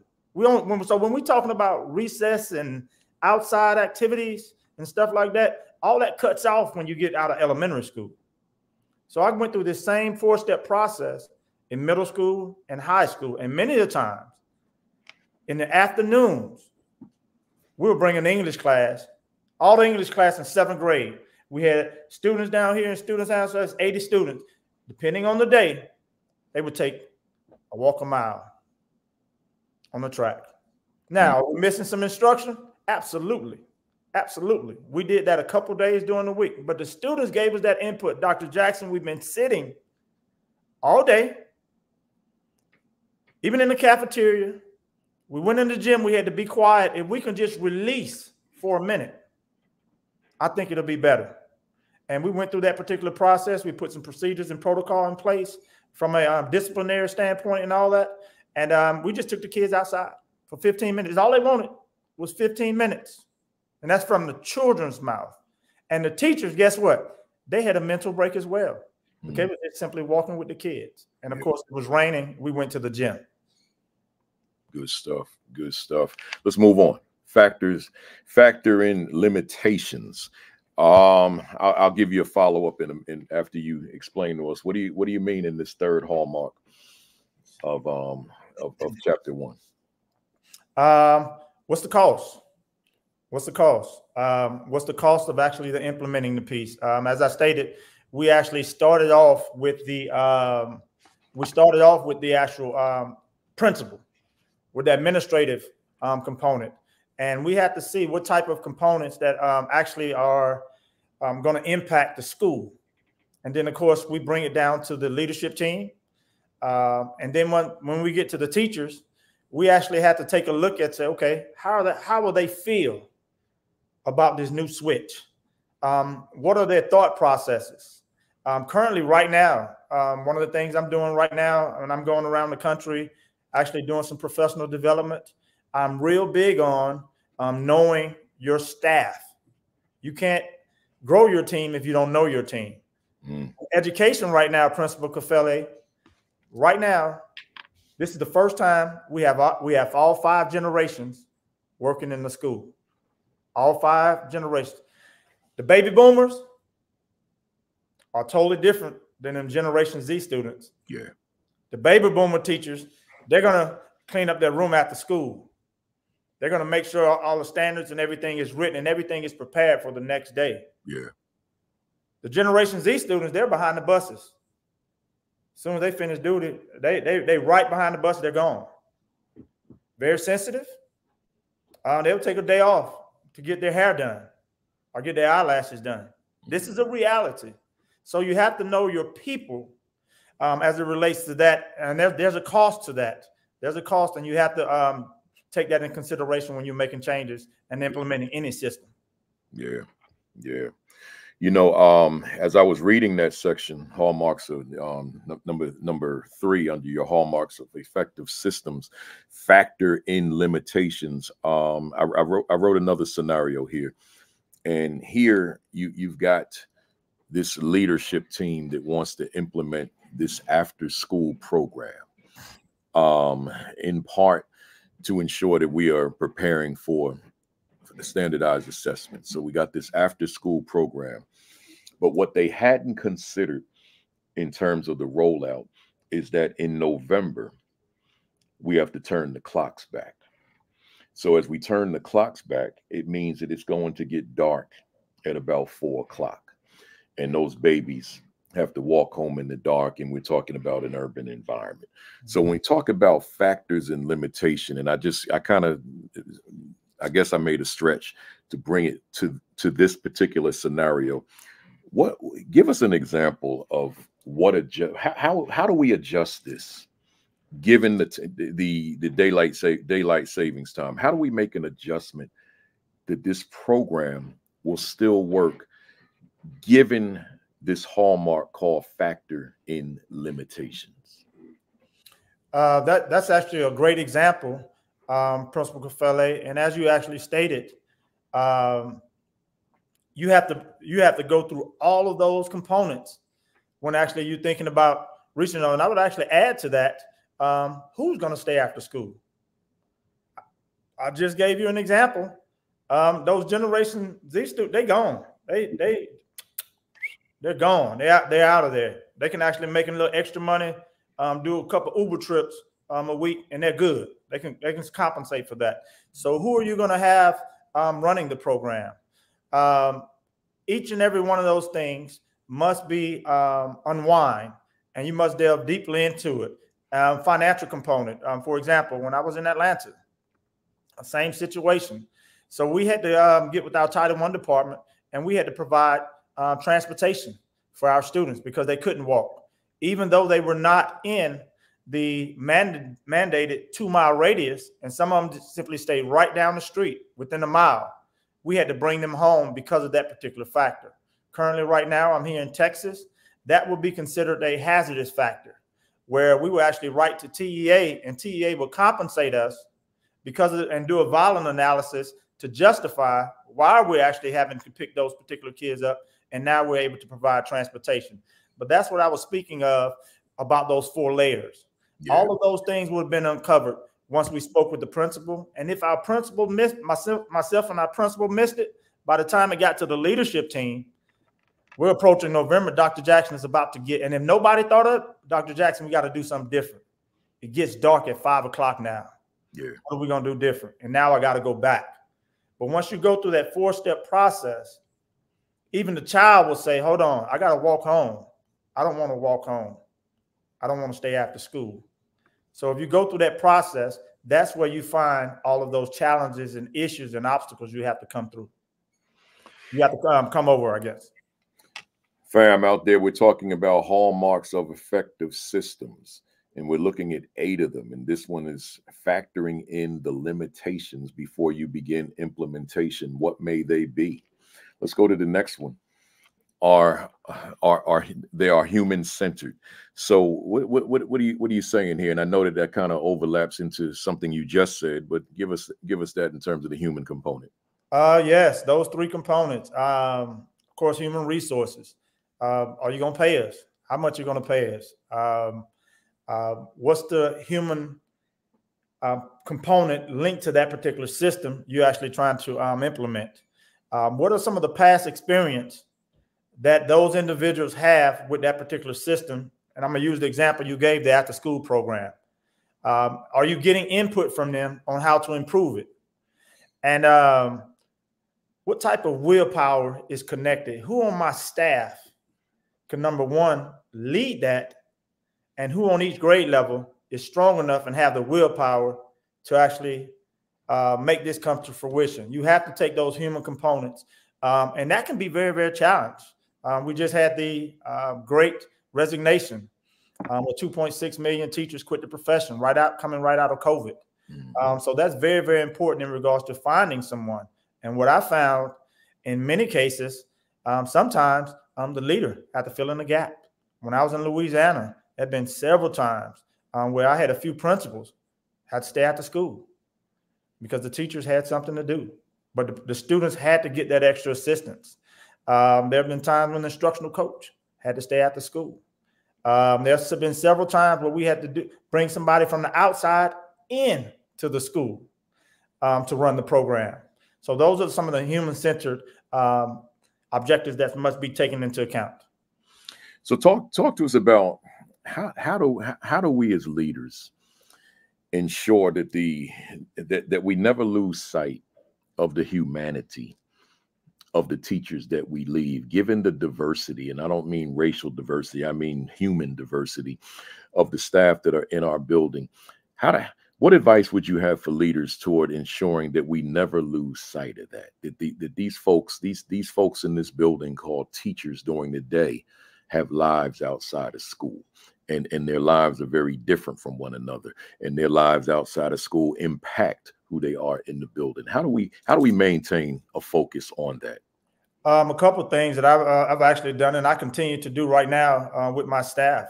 During our pre-planning meeting, Principal Cafele, there are 5 questions that I ask. And one of those questions is, number one, tell me about your family. And number 2, Is there anything going on right now with you that I may need to know about? Something personal.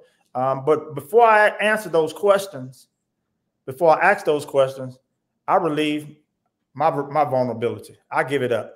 You all, I actually charted my mom's journey on Facebook for years up until her death. So I was always serious with my staff. I was like, hey, my mom has dementia. She coded 3 times. She has a stroke. She has a broken neck. She has a broken hip. Every Friday, I might have to leave a little early to take that 5.5 trip, and I may come back on Monday, and I'm going to be tired. I'm going to need you to fill in the gap for me. So now my teachers are vulnerable. And during those particular one-on-one meetings, during professional development, man, you find out some serious stuff, Kafele. Man, I'm going through a divorce. Dr. Jackson, I'm seeking therapy right now. I'm in an abusive relationship. My mom is sick right now. Man, I'm the caretaker of my mom right now. Oh, man, Dr. Jackson, I got a mammogram, and I think I have breast cancer. These are real life issues our teachers are actually dealing with. Yeah. And so I got several activities that we go through that we become vulnerable with one another. And now, so when Baruti Kafele, who's the 5th grade social studies teacher, calls me and, yo, Jock, man, I'm running a little late this morning. Man, my mom used the restroom on herself right before, and I had to change. I already know, you and I already had that talk, and I already know what's going on with you. That's going to have some challenges with you inside the school, and I'm expecting your best, so I have to be knowledgeable of that. And that is something that is a superpower of mine. I'm always invested in the people. I'm human-centered. Currently, right now, everybody on my team, the executive team, from the superintendent, I know everything that has happened with them, their sons, their love. I mean, what their kid loves to do when they were growing up. I'm connected to them. And before any correction could take place, there must be a connection. Yeah. So I'm all about connection before any correction. That's right. That's right. Connection before correction. Y'all hear that? Connection before correction. Let's go to number 5. And you talked about applying legal and ethical considerations. Again, 8 hallmarks of effective systems, right? Applying legal and ethical considerations. What's your message there? Oh, and before, let me go back to that human-centered piece. Yeah. And I challenge principals and administrators, the department leads, whoever on here, to make sure you put this a part of your tool belt. Every week, just simply have an "Are you okay?" meeting. That's I don't want any. You don't have to be long. Are you okay? That's just simple. That's the question. Are you okay? That's right.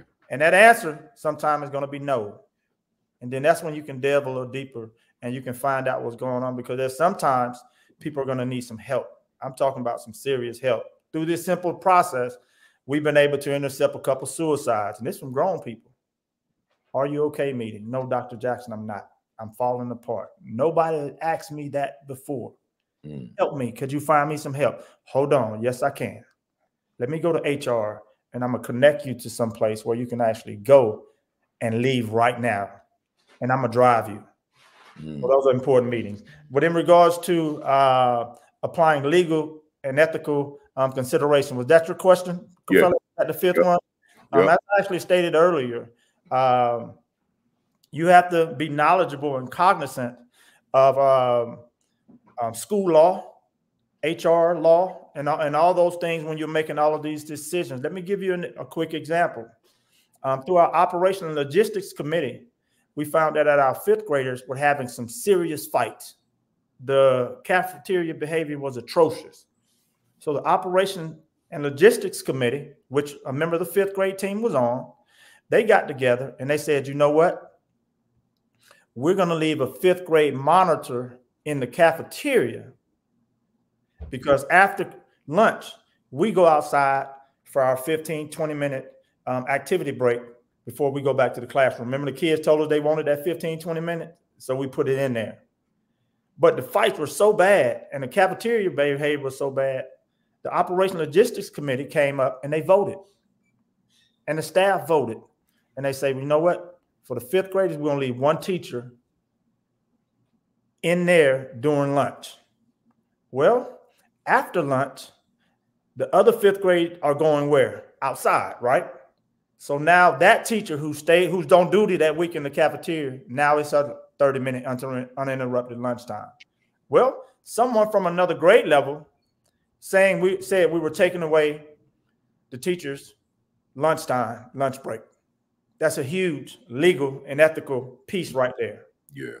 Well, the superintendent, HR, someone from an advocacy group actually came in, and they just popped up in my office one day after school, and they said, we need to meet with your staff after school. And I was like, oh my God, what's going on? And it was like, well, we can't tell you. And they said, well, you need to stay in your office. We're going to talk to your staff in the media center. Well, come to find out, that was the issue that they wanted. They thought we actually had broke some type of school work law where we didn't give teachers their uninterrupted lunchtime. Well, the staff really shut that down for me. They shut that down. So when the superintendent and the HR and the attorney, the legal counsel from the district came in, the meeting was quick. It was like, man, what do you have going on here? Matter of fact, they chewed us out for actually even coming on campus. Like, well, what happened? And they was like, well, that wasn't a Dr. Jackson decision to make that change with the fifth grade team. We made that decision. And then somebody stood up to say, all members of the Operation Logistics Committee stand up. About 12, 14 people stood up. And if you voted on this change, stand up. Now, whoever went to the district office, they got to stand up. So now the entire staff stood up on a decision that I didn't make. The Operation and Logistics Committee made that decision. But once again, going through that 4-step process, everything comes through me. So I had to look at the legal components behind that. And I was like, okay, you're still getting your 30-minute duty-free lunch. You're good to go. So that's where we got to apply all ethical and legal considerations when you're implementing any type of new system. Yeah, yeah. You know, when I was reading it, I started thinking about the micro of the ethical part. And the first thing that popped in my mind, and I went on and wrote it down to get your thoughts on, what happens with a staff, again, under that ethical umbrella, when there's a perception of favoritism toward certain staff members, where there's certain advantages that come with that other staff members don't have the same advantages, the same privilege, etc., where it's not real, but it's a perception, and I'm placing this under that ethical consideration umbrella. What are your thoughts? Because we know that this is real in schools where that perception is real, but sometimes that perception is a very valid perception. Here, I'm just asking you as far as perception is concerned. Well, you have to be completely transparent if there is, and sometimes that exists. For example, my superintendent and the deputy superintendent is quick to get in front of our executive team and with a group of people and said, Dr. Jackson has some earned autonomy. He has some earned autonomy. He's results driven. He's going to make it happen. ABC, all the boxes are going to be checked until you get, and you'll be able to say all boxes are checked. Then and only then can you have that earned autonomy. But as it relates to favoritism, that's very, very important that you actually stay away from that, because you're always on stage. People are watching your every move. Yeah. If somebody came in 15 minutes late, but then you call this person in that was 15 minutes late and you didn't say anything, that talk comes up in the lounge, and it can be devastating to the culture and climate of the team. Yeah. So in that situation that you actually just mentioned to me, Kafele, you have to be very, very transparent and be honest. There are some times where that person who appears to be getting some type of favoritism may have some earned autonomy. I'll never forget in 4th grade, we had an old school teacher. This is when Promethean boards was just coming back in the late 90s. Everybody was getting these new Promethean board. Well, I had one teacher. She used the old overhead projector. Our students used to go up there one by one. They used to annotate. And boom, she actually was an issue. Even at the district office, when they did their walkthrough, they was like, Dr. Jackson, you're going to have to tell her to stop using that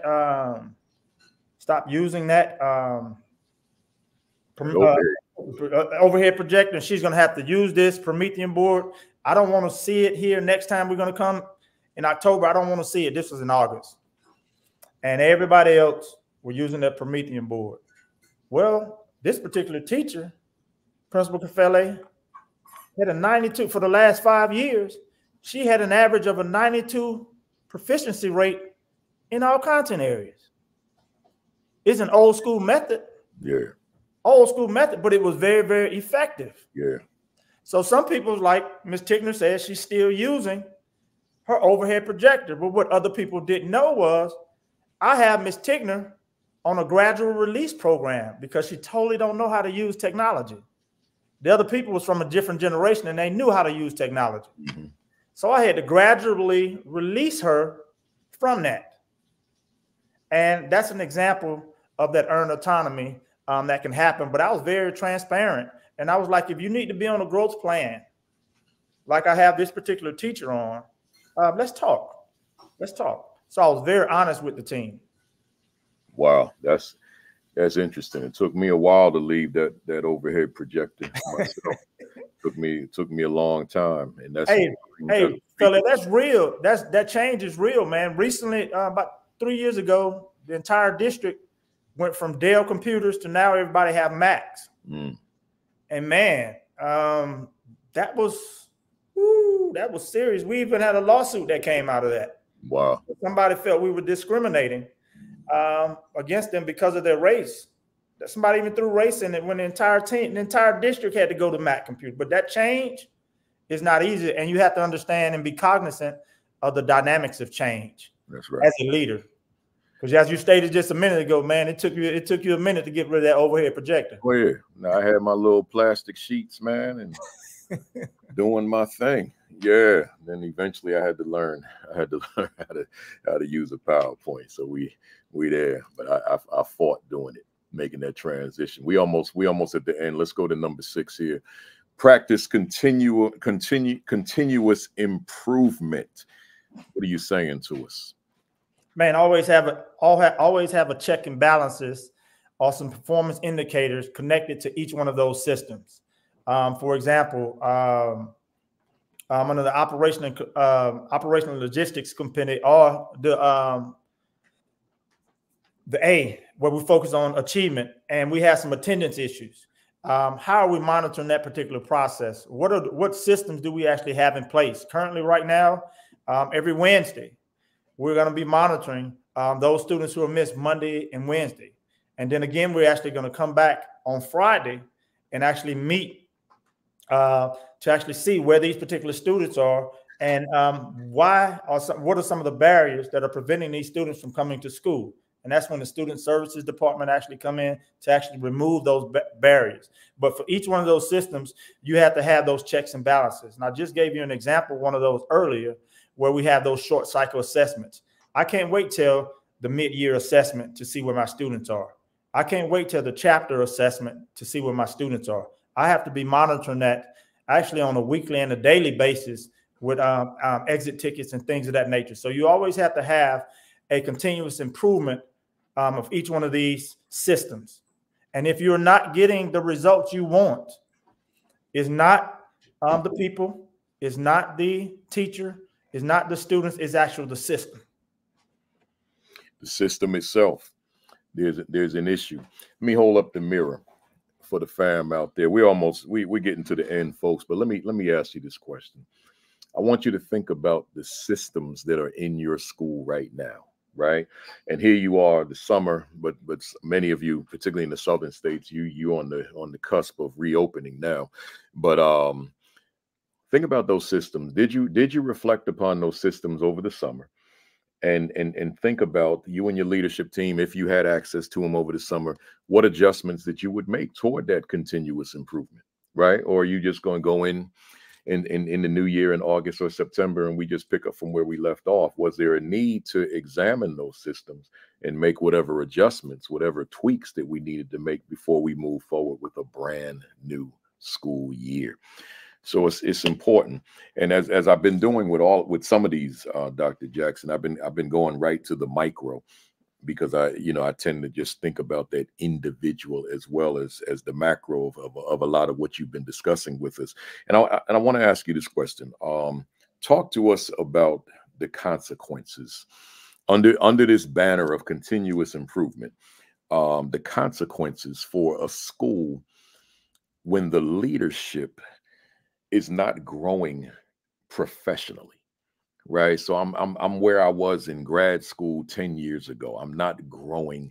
I feel like I've mastered this work. I don't need to read and go to conferences and listen to podcasts and all that kind of thing. What are the school-wide consequences to a leader that is stagnant intellectually? You won't be there long. You won't be there long. And Principal Kafele, I actually started this session off with you using you as an example. Yeah. And we're talking about continuous improvement. Man, you've actually I know you. So you had to do some research on podcasts, on what platform to actually use. I actually saw you evolve as it relates to, it's just not an AP Academy. Hold on. I have assistant principals who are now principals. Yeah. So now I have to include the AP and New Principals Academy. Well, I'm at the district level now, so I'm still connected because you're talking to leaders overall, and you constantly and consistently say that. I've seen you, the Principal Kafele, always continuously going through each and every one of these 8 of these, and you're continuously improving. Look at the lighting there. You didn't have that in week 3. You know that, boy. You didn't have that in week 3. Man, you look like you got a filter on. You didn't put some grease on your head or something. Man, you're looking so professional. You got your books. You didn't have that in week 3. So if you're just coming in here with Principal Kafele, he's giving us a model, and he's always talking about reading. He's just giving an example right now where he's reading my books. Yeah. He's the one who actually told me to write books, and now he's reading my book. Yeah. And he's teaching people internationally.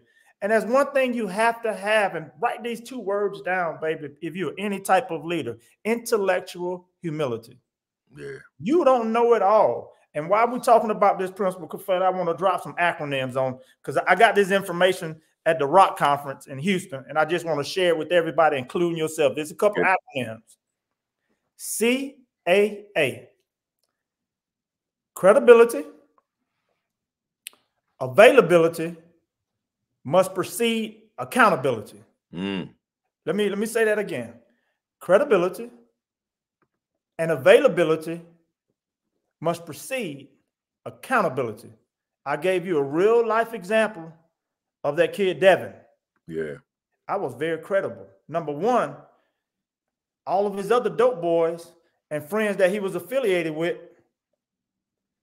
they were in my program and they were graduating, and I was picking them up.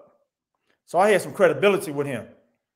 I was available because I kept coming to his house. Even when one time he had a gun with him, I was available. So now I can hold him accountable. Now, my question to you is, let's take this to the school level. Do you have some credibility with your staff? Are you available? Principal, you saw me when my office was a literacy center. When I had that huge literacy center at my school, and I went around 3 times a day, and I would pull the most challenging kids out of the classroom, and they would sit with me in front of the school in my office in that foyer area, and I would teach. My teachers saw me teaching.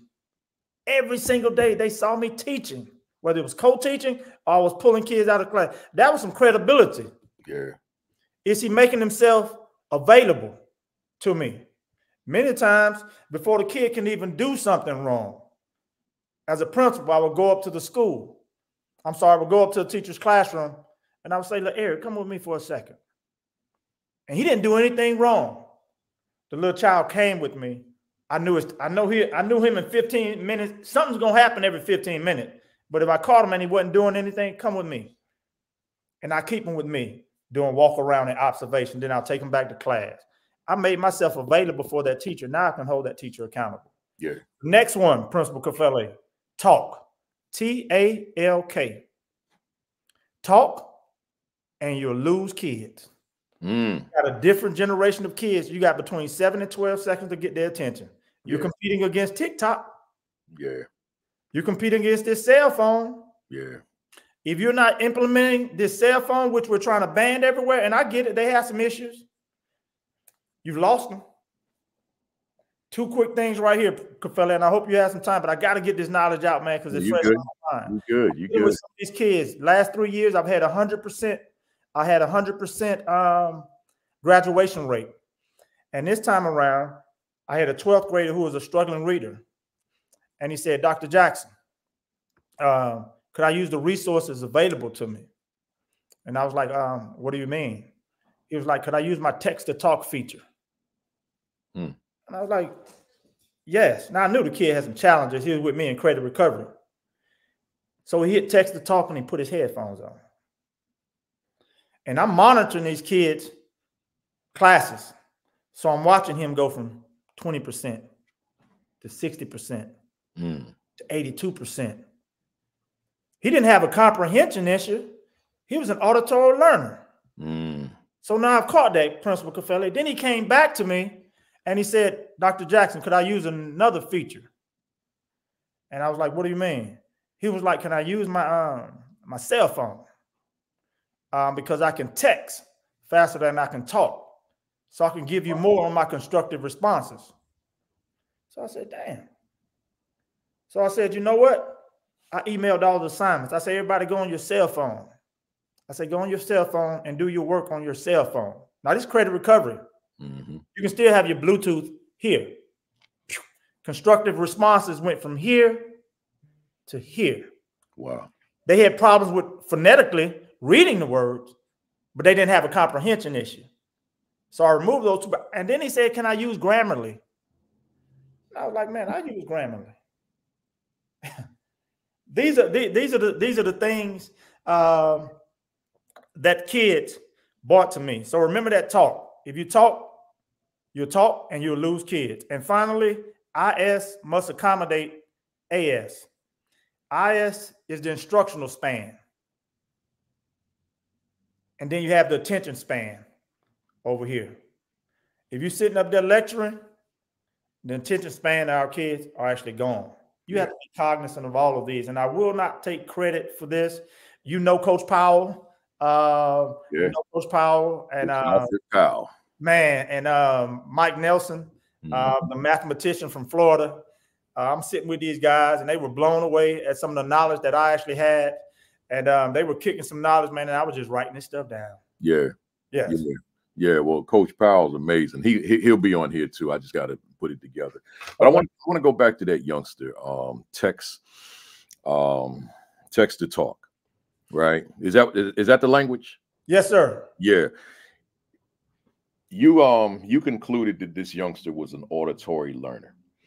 What I'm wondering, would he be able to articulate that, or he just knows it just feels right?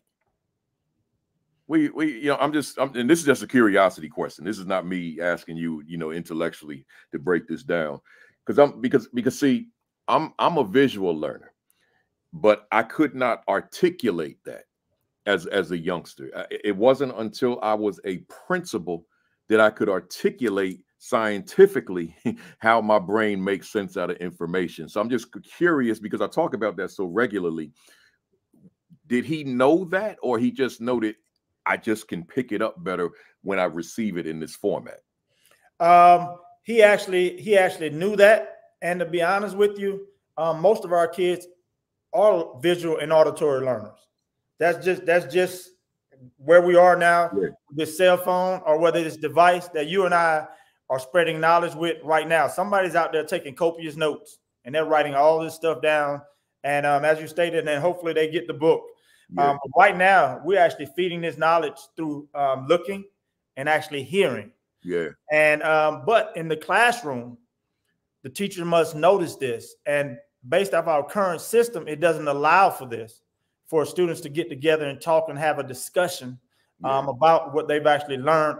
We just simply go to read the text, whether it's a hard copy or whether it's on the computer. We don't have that. But a good teacher was recognize it. And I must go back to my high school with one of my U.S. history teachers, Dewana Connaughton. She's a assistant principal now. This is a first-year assistant principal. The kid name was Ryan. Ryan was a high flyer. Ryan would sit there and actually he would do this in classroom. Or he had a little fidget. He would just play with something. He wouldn't disturb anybody, but he was not paying attention. And so Ms. Connaughton said, Ryan, you're not paying attention. He said, I heard everything you said. And she was like, okay, what is this? And Ryan would, and she was like, excuse me, okay, so you're trying to show off. The class erupted in laughing. And the teacher said, well, what is this? The Declaration of Independence or whatever. And man, so the teacher knew that Ryan she picked up at that particular time. So now Ryan's a senior and he's just falling through the cracks. So what that U.S. history teacher did was during her lunch, she would actually come down and she would ask Ryan the questions that are going to be on the test, and she recorded it. You're talking about differentiated assessment. Mm. So Brian probably wouldn't be successful on the EOC test because he had to read it. But now that's an option on assessments now, Principal Kafele, where you can have that text-to-talk feature. Mm. There's a process you actually must go through. And if that auditory learner they never get an opportunity in school to show you what they really know. Yeah, true. We're almost there. Next one, number 7. Recognize cultural and contextual sensitivities. What are you saying to us in that hallmark of effective systems? Man, through all of this, you have to be knowledgeable of your team. I'm talking about the deep understanding of your team that you have to be cognizant of their culture and their contextual sensitivities. Give you a quick example, and I love giving you real life examples, man. So people, and like you said earlier, man, I got some receipts. Yeah. On everything that I'm talking about, I got receipts and some examples. That's it. Yesterday, I had the entire special ed department, and I've been going around the country conducting this professional learning, and it's entitled, Who Are You? Who are you as a leader? And who are you leading? If you do not have a deep conceptual understanding of those 3 questions, you will never reach your leadership optimal level. Mm. But I twisted it around this time, and I asked my SPED teachers and my SPED team, who are you? Most couldn't get past that question. Who are you as a teacher? Mm. And who are you teaching? Woo! Remember I told you about those 5 generations? Mm-hmm. I had a few special ed leaders in there, and they were totally oblivious to that. If you got a SPED teacher and that SPED teacher is 25, and you got another SPED teacher and that SPED teacher is 55, that's a whole total different conversation when you're sitting them down and telling them they're not documented, because that one that's 25, yeah. If you're not communicating with them correctly and you're not cognitive of their cultural and contextual sensitivity, that 25-year-old, they will go on FMLA right after the meeting. Mm-hmm. They got the time. They'll take a mental break and they'll be gone. So you got to be cognizant of that. And in that special ed meeting, Kafele, Miss Gamero was her name. And another one was Miss Rito was her name. And these particular individuals, throughout the year, I have seen, Principal Kafele, people crucify their names. And nobody never said anything. Mm. But yesterday during the session, who are you?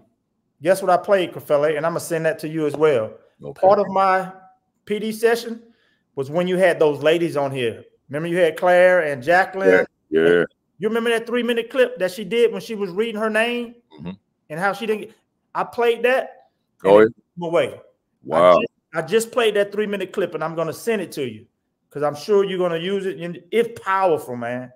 Yeah. And then I said, you guys been messing Ms. Rito's name up the last 2 years, and nobody said to ask her how to correctly pronounce her name. Then I went to Ms. Gamero, and I say, do people pronounce your name correctly? And she said, no, sir. She started crying. Ms. Rito started crying. Wow. And then everybody apologized. But they were sensitive on this particular issues, and the staff did not, and it was just simply a name. So take that, Kafele, Principal Kafele, and think about the teachers constantly mispronounce a child's name. That's right. That's right. You know, that young lady, and I didn't want to say this when she was on because I didn't want to embarrass her. I don't mind saying it now. She could be watching, but when I met her, I approached her. I told you when, you know, those of you who in the fam out here who saw that particular session, when I had the the Asian woman from Canada, she was born in Vietnam, and when I walked up to her that day when she finished that panel, I said, I can't call you Claire. Based on everything you said, I cannot call you that. You know, she showed me how to pronounce her name, Hung, right? And I said, I have to call you that because that's who you are, you know, because her whole question was, who am I? You know, so yeah, and that's how I got to know her. And ultimately she was on the platform, and that was, you know, that was a powerful session. You know, real quick before we go to this last one, when I read this section, and let me put it back on the screen, y'all. We almost done, y'all. We almost there, but let me put this back up. Recognize cultural and contextual sensitivities. When I read this, the word equity was screaming at me, right? As I read through it and just looked at the language that you use, cultural and contextual sensitivities. And it made me think of my definition of equity. And we know that there are a zillion different definitions out there. And I stand on mine until the day I can't stand no more. Meeting the children where they are, as they are. Meeting your staff where they are, as they are. So I'm reading this section in your book, and let me put it back on the screen. Essential Systems for School Success. Amazon, y'all. Dr. Marcus Jackson. And equity was in my head, but at the same time, the fact that half the country, I can't even use the word equity in their space, right? I got to ask every place I go, every client, ma'am, sir, is equity inbounds or out of bounds with your conference, with your in-service, you know, whatever it is. And then, you know, we'll have a conversation. So my question to you, that leader that's on here right now in real time, or who will watch the video later, which is the bulk of the people that see these, the ones who see the video, how does that person circumvent being in an environment where equity is not allowed in terms of that language, and yet remain true to being recognizing cultural and contextual sensitivities? Principal Kafele, you've actually have answered that one, man. And actually, you've answered that for the country some years ago. I had an opportunity to engage in some dialogue with some very deep brothers and educational leaders in some professional development session. And I didn't know, just as you actually stated, depending on where you go, Principal Kafele, they will actually give you a list of words you cannot use. Yeah. I'm talking about as many as 35, 40 words. But what you have so brilliantly done is you've given us the definition. You've given us the blueprint, meeting all kids where they are, as they are. Nobody can't say anything on that. And I'm encouraging everyone to use Principal Kafele's definition, meeting all kids where they are, as they are. No politician can touch that. No. Nobody at your district level can touch that. That person in your community that don't want to use that word can't touch that, because you have a duty and responsibility to touch all kids. And if you go through that exercise that I spoke about, what I actually walked that kid through, finding his purpose, that's an actual exercise that I actually utilize. You can utilize that with any demographic, and you can find out their purpose, and you can connect it to their culture, and you don't even have to use that particular word. And I've actually done that with some Hispanic students, and they've actually said, Dr. Jack, they bake. This kid likes to bake.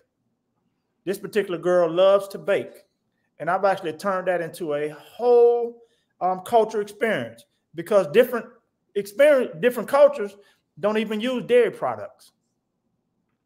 So that child led that, and she said, like, in this religion, they don't use these products. In this religion, they don't use it. So we did not do anything about equity. The child included through her bakery process on how different cultures bake.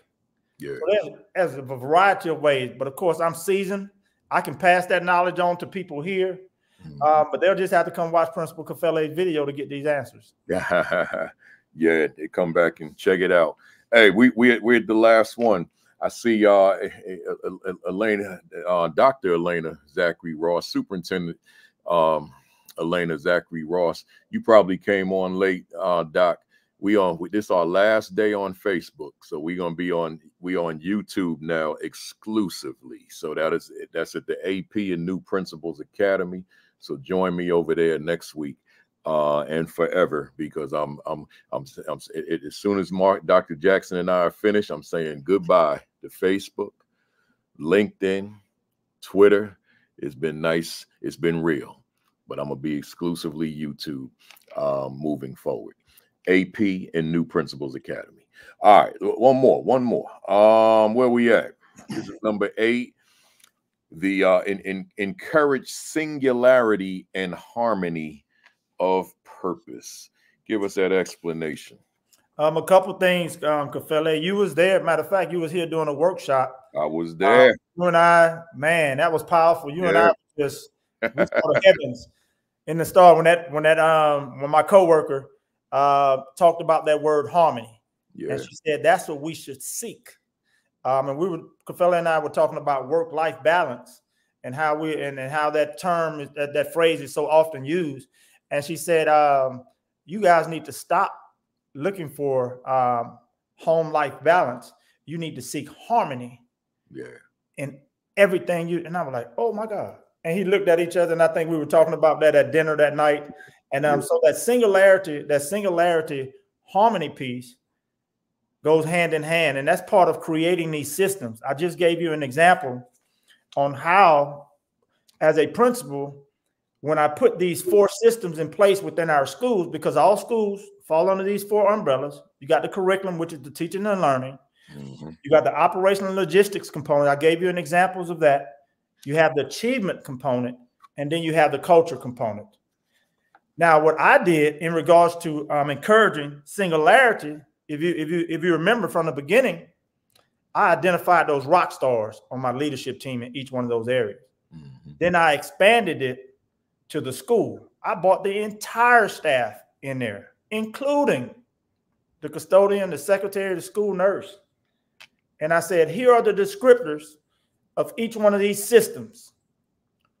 Which one are you most talented at? And which one you would like to go to ensure our school reach their optimal level? Mm-hmm. And so now, Principal Kafele, which one you would probably went to? Curriculum, operational logistics, achievement, or culture? Which one you would have gone to?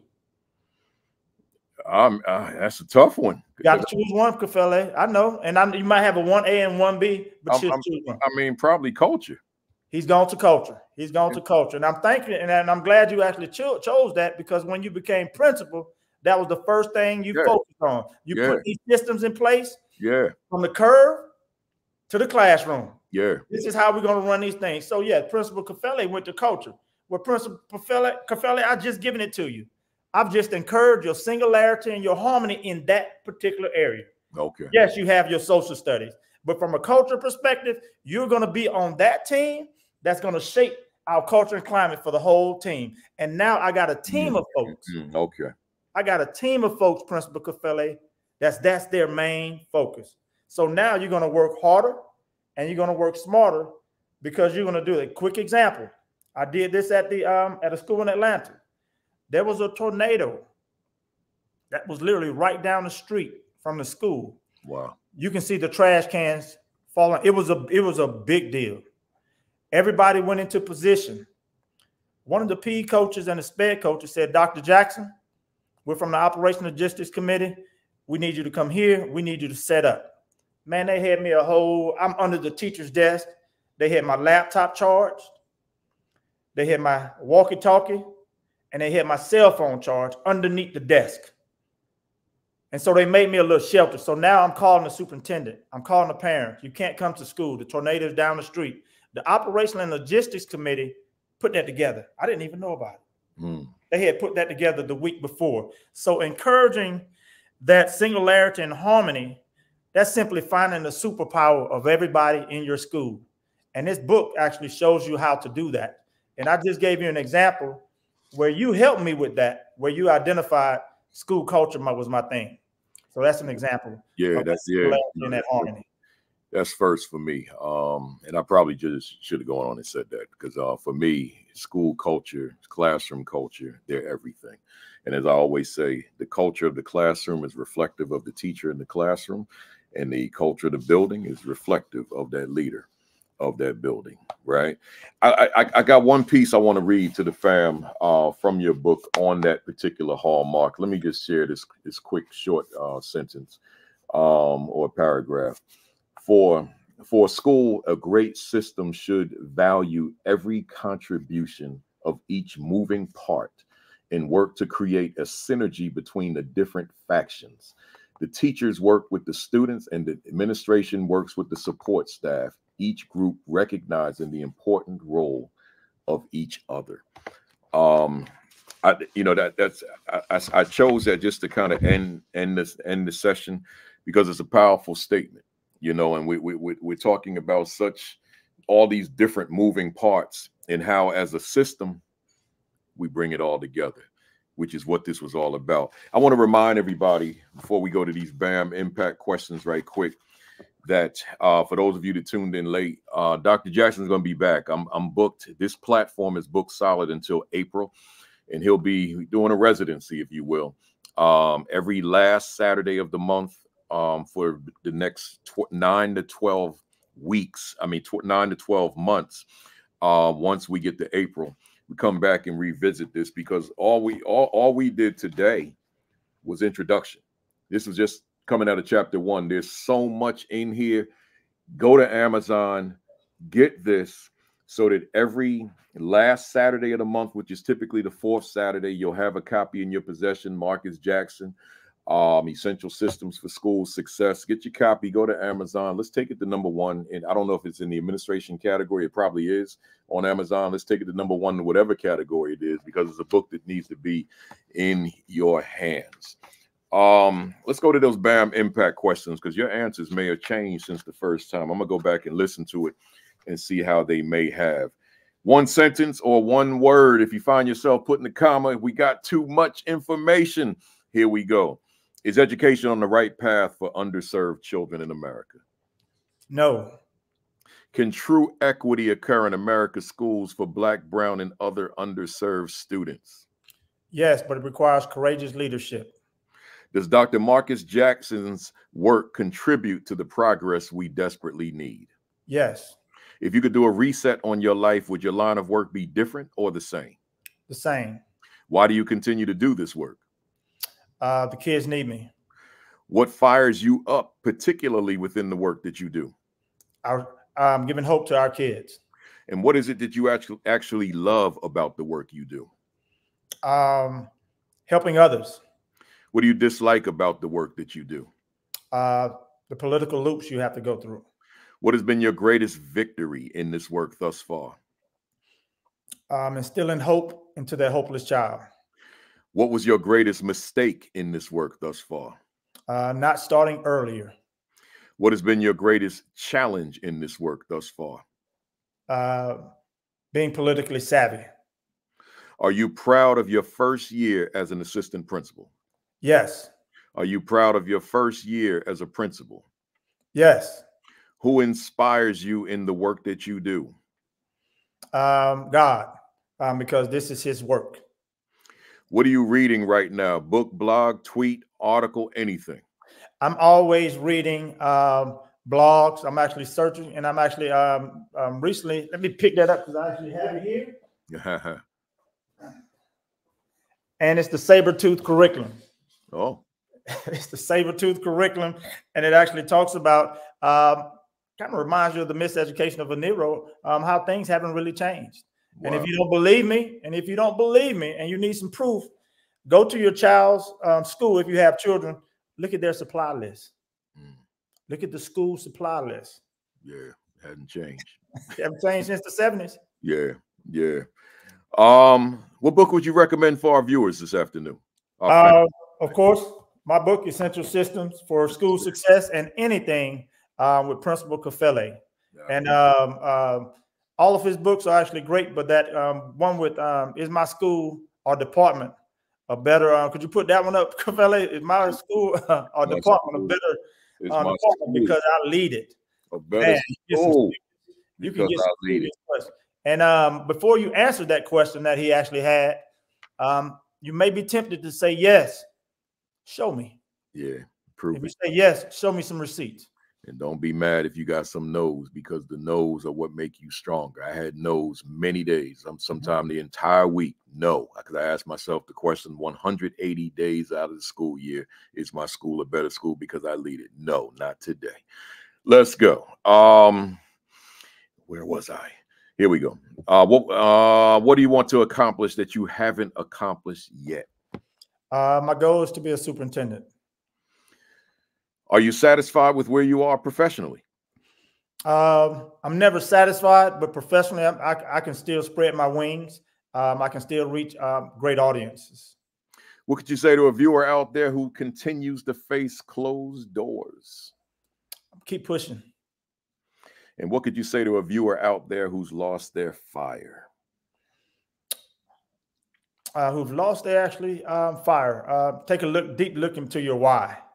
Go back to your why. Go all the way back to your why. And lastly, if Dr. Marcus Jackson was a word in a dictionary, what would be your definition? Hope. Love it, love it, love it, love it. Hope. That takes us right to the end. And let me be the first to say that this was just what I expected it to be. It exceeded expectations. It was a powerful session. And the beauty was the volume of people who wrote in this thread. This was a master class, right? So folks in the chat, you already know how we do it if you're a regular. Oh man, I may have taken that away from you with them emojis now. I never thought about that. I don't know how that works with YouTube. I see Yolanda, you put something there. So if there's, I'll research it when I get off of here today. If there's an emoji function on YouTube, then give us those emojis to let Dr. Jackson know that you appreciate everything that was presented today. I didn't think about that. Yeah, I see y'all got it there. All right, on YouTube. So yeah, on the YouTube side, and some of y'all switch back to Facebook to do it. I see, but yeah, if there's an emoji function on YouTube, let them know how much you appreciate. Oh, I see y'all got it, man. See, y'all got it. Y'all got it.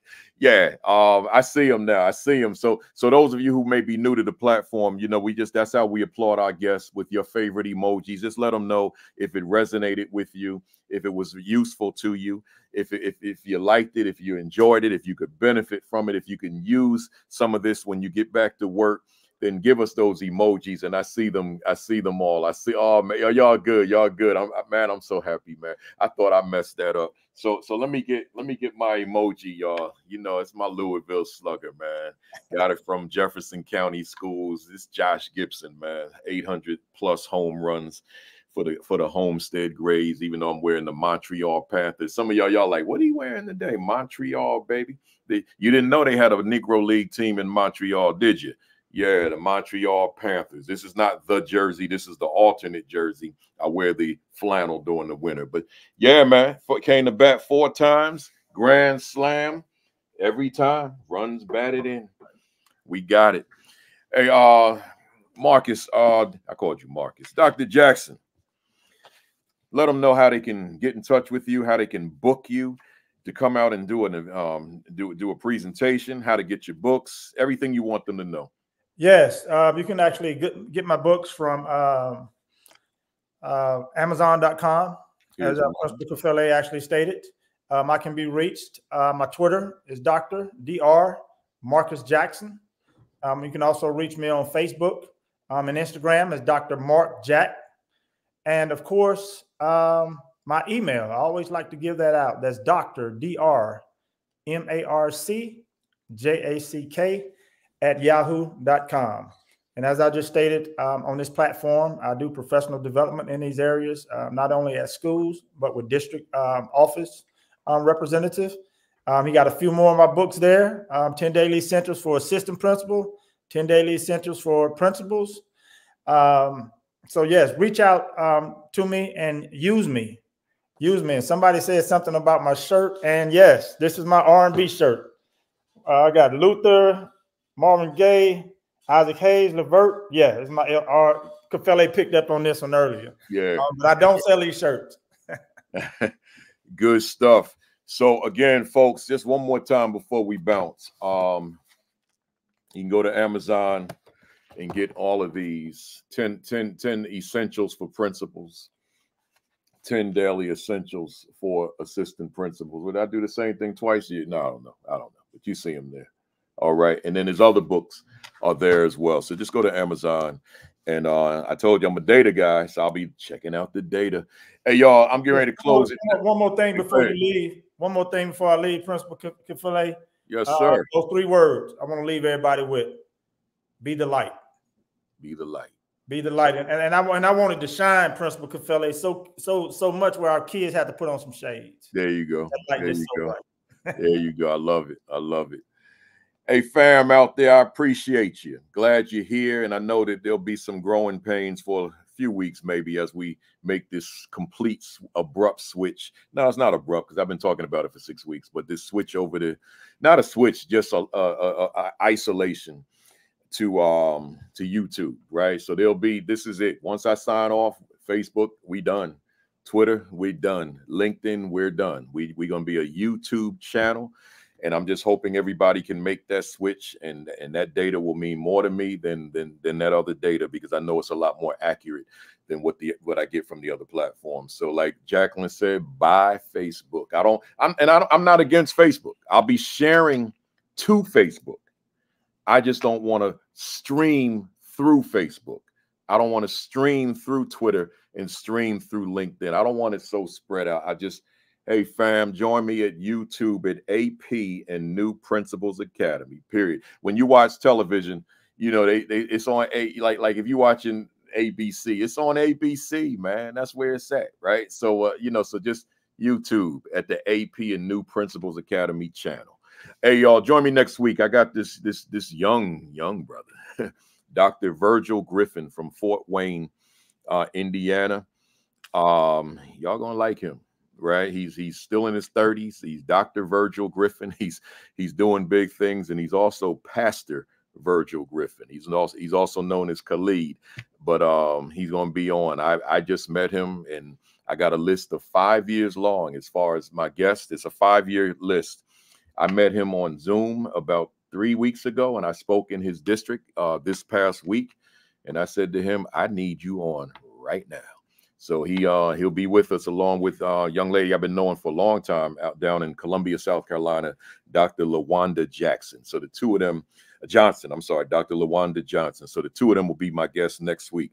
Next Saturday morning, Facebook Live, Sean Hurt, 10 o'clock, Create and Educate, Dr. Sheikah Houston and Tammy Taylor, 10:30. Then switch over to YouTube for AP and New Principals Academy at 10:55, and then go back to Facebook with Josh Tovar on Sundays at 5 o'clock. And Josh, if you're still there, I saw all your comments about my font sizes. You do see my text though, right? And I'm sure with those texts I send you, the font's probably far smaller than what you saw on that page. So you could see them, right? Subscribe to the AP and New Principals Academy YouTube channel, y'all. Make sure you subscribe to that. Once again, subscribe. Just hit the button, subscribe, and then a bell will pop up. That's the notification bell. click that as well. And then that way you'll get an alert when I go live, right? So we just getting into this little YouTube habit now, this YouTube frame of mind. So hit that subscribe button. We're at 22,200 subscribers right now. I feel blessed by that, right? That's a lot of subscribers for the kid from East Orange, New Jersey, right? So let's keep them numbers growing. Like and follow the AP and New Principles Academy Facebook page. I'll be back active with it in September, I promise. Visit principalcafele.com for my additional resources, including those of you that want to be a speaker. I ain't charging you no money. Just go to the page, to the channel, I should say. Look for the playlist, Becoming a Professional Speaker. I got 9 hours of content. I don't know where you're going to find anything like that for free on the planet Earth. And I mean that. That's not figurative language. On the planet Earth, I don't know where you're going to find 9 hours of content where a speaker who does it at a very high level is giving you 9 hours for free. Because you know I could get out here and set up a seminar and charge people at least $2,000 for a weekend. People will pay for that. People will spend that. $2,000-$3,000 coming from me that's been doing this for 38 years. I can become wealthy just on doing seminars on public speaking, but I chose not to. So you can go to the YouTube, same channel, and get that information. And then I have another one that says Becoming a Best-Selling Author, 5 hours of content. I'm showing you how to become a best-selling author. So just go to the channel and check it out. Appreciate you, Sean Hurt. Appreciate you. What did Josh just tell me, man? I saw your name. Where you at, Josh, man? I can't find it. Oh, he said he's old. You old. I'm 63, man. You ain't my age, right? So here we go. And then finally, y'all, your diet. Take care of yourselves. Eat right. Your exercise. Get it in. I'm going outside, do about 3 miles. And then your virus precautions. I ain't going to just say COVID, man. Virus. Your virus precautions. Take care of yourselves. And lastly, y'all, I see you. I'm in Jersey City. I can't speak for America, but here in Jersey City, them little annoying bugs are back. That spotted lantern. And they smarter now. Back in the old, when they first got here, you could just step on it. Now they fly away. The chances of stepping on them things is almost comparable to catching a fly in midair. Them things evolve. They evolved, and now they know when that foot's coming, they off, right? So, but maybe that's just a Jersey, New York thing. I don't know if they all over the country. Other than that, y'all, and you, Marcus, stay on. Doc, stay on. Have a great week. Have an extraordinary week. Have your best week yet. Peace. Peace. Thumbs up.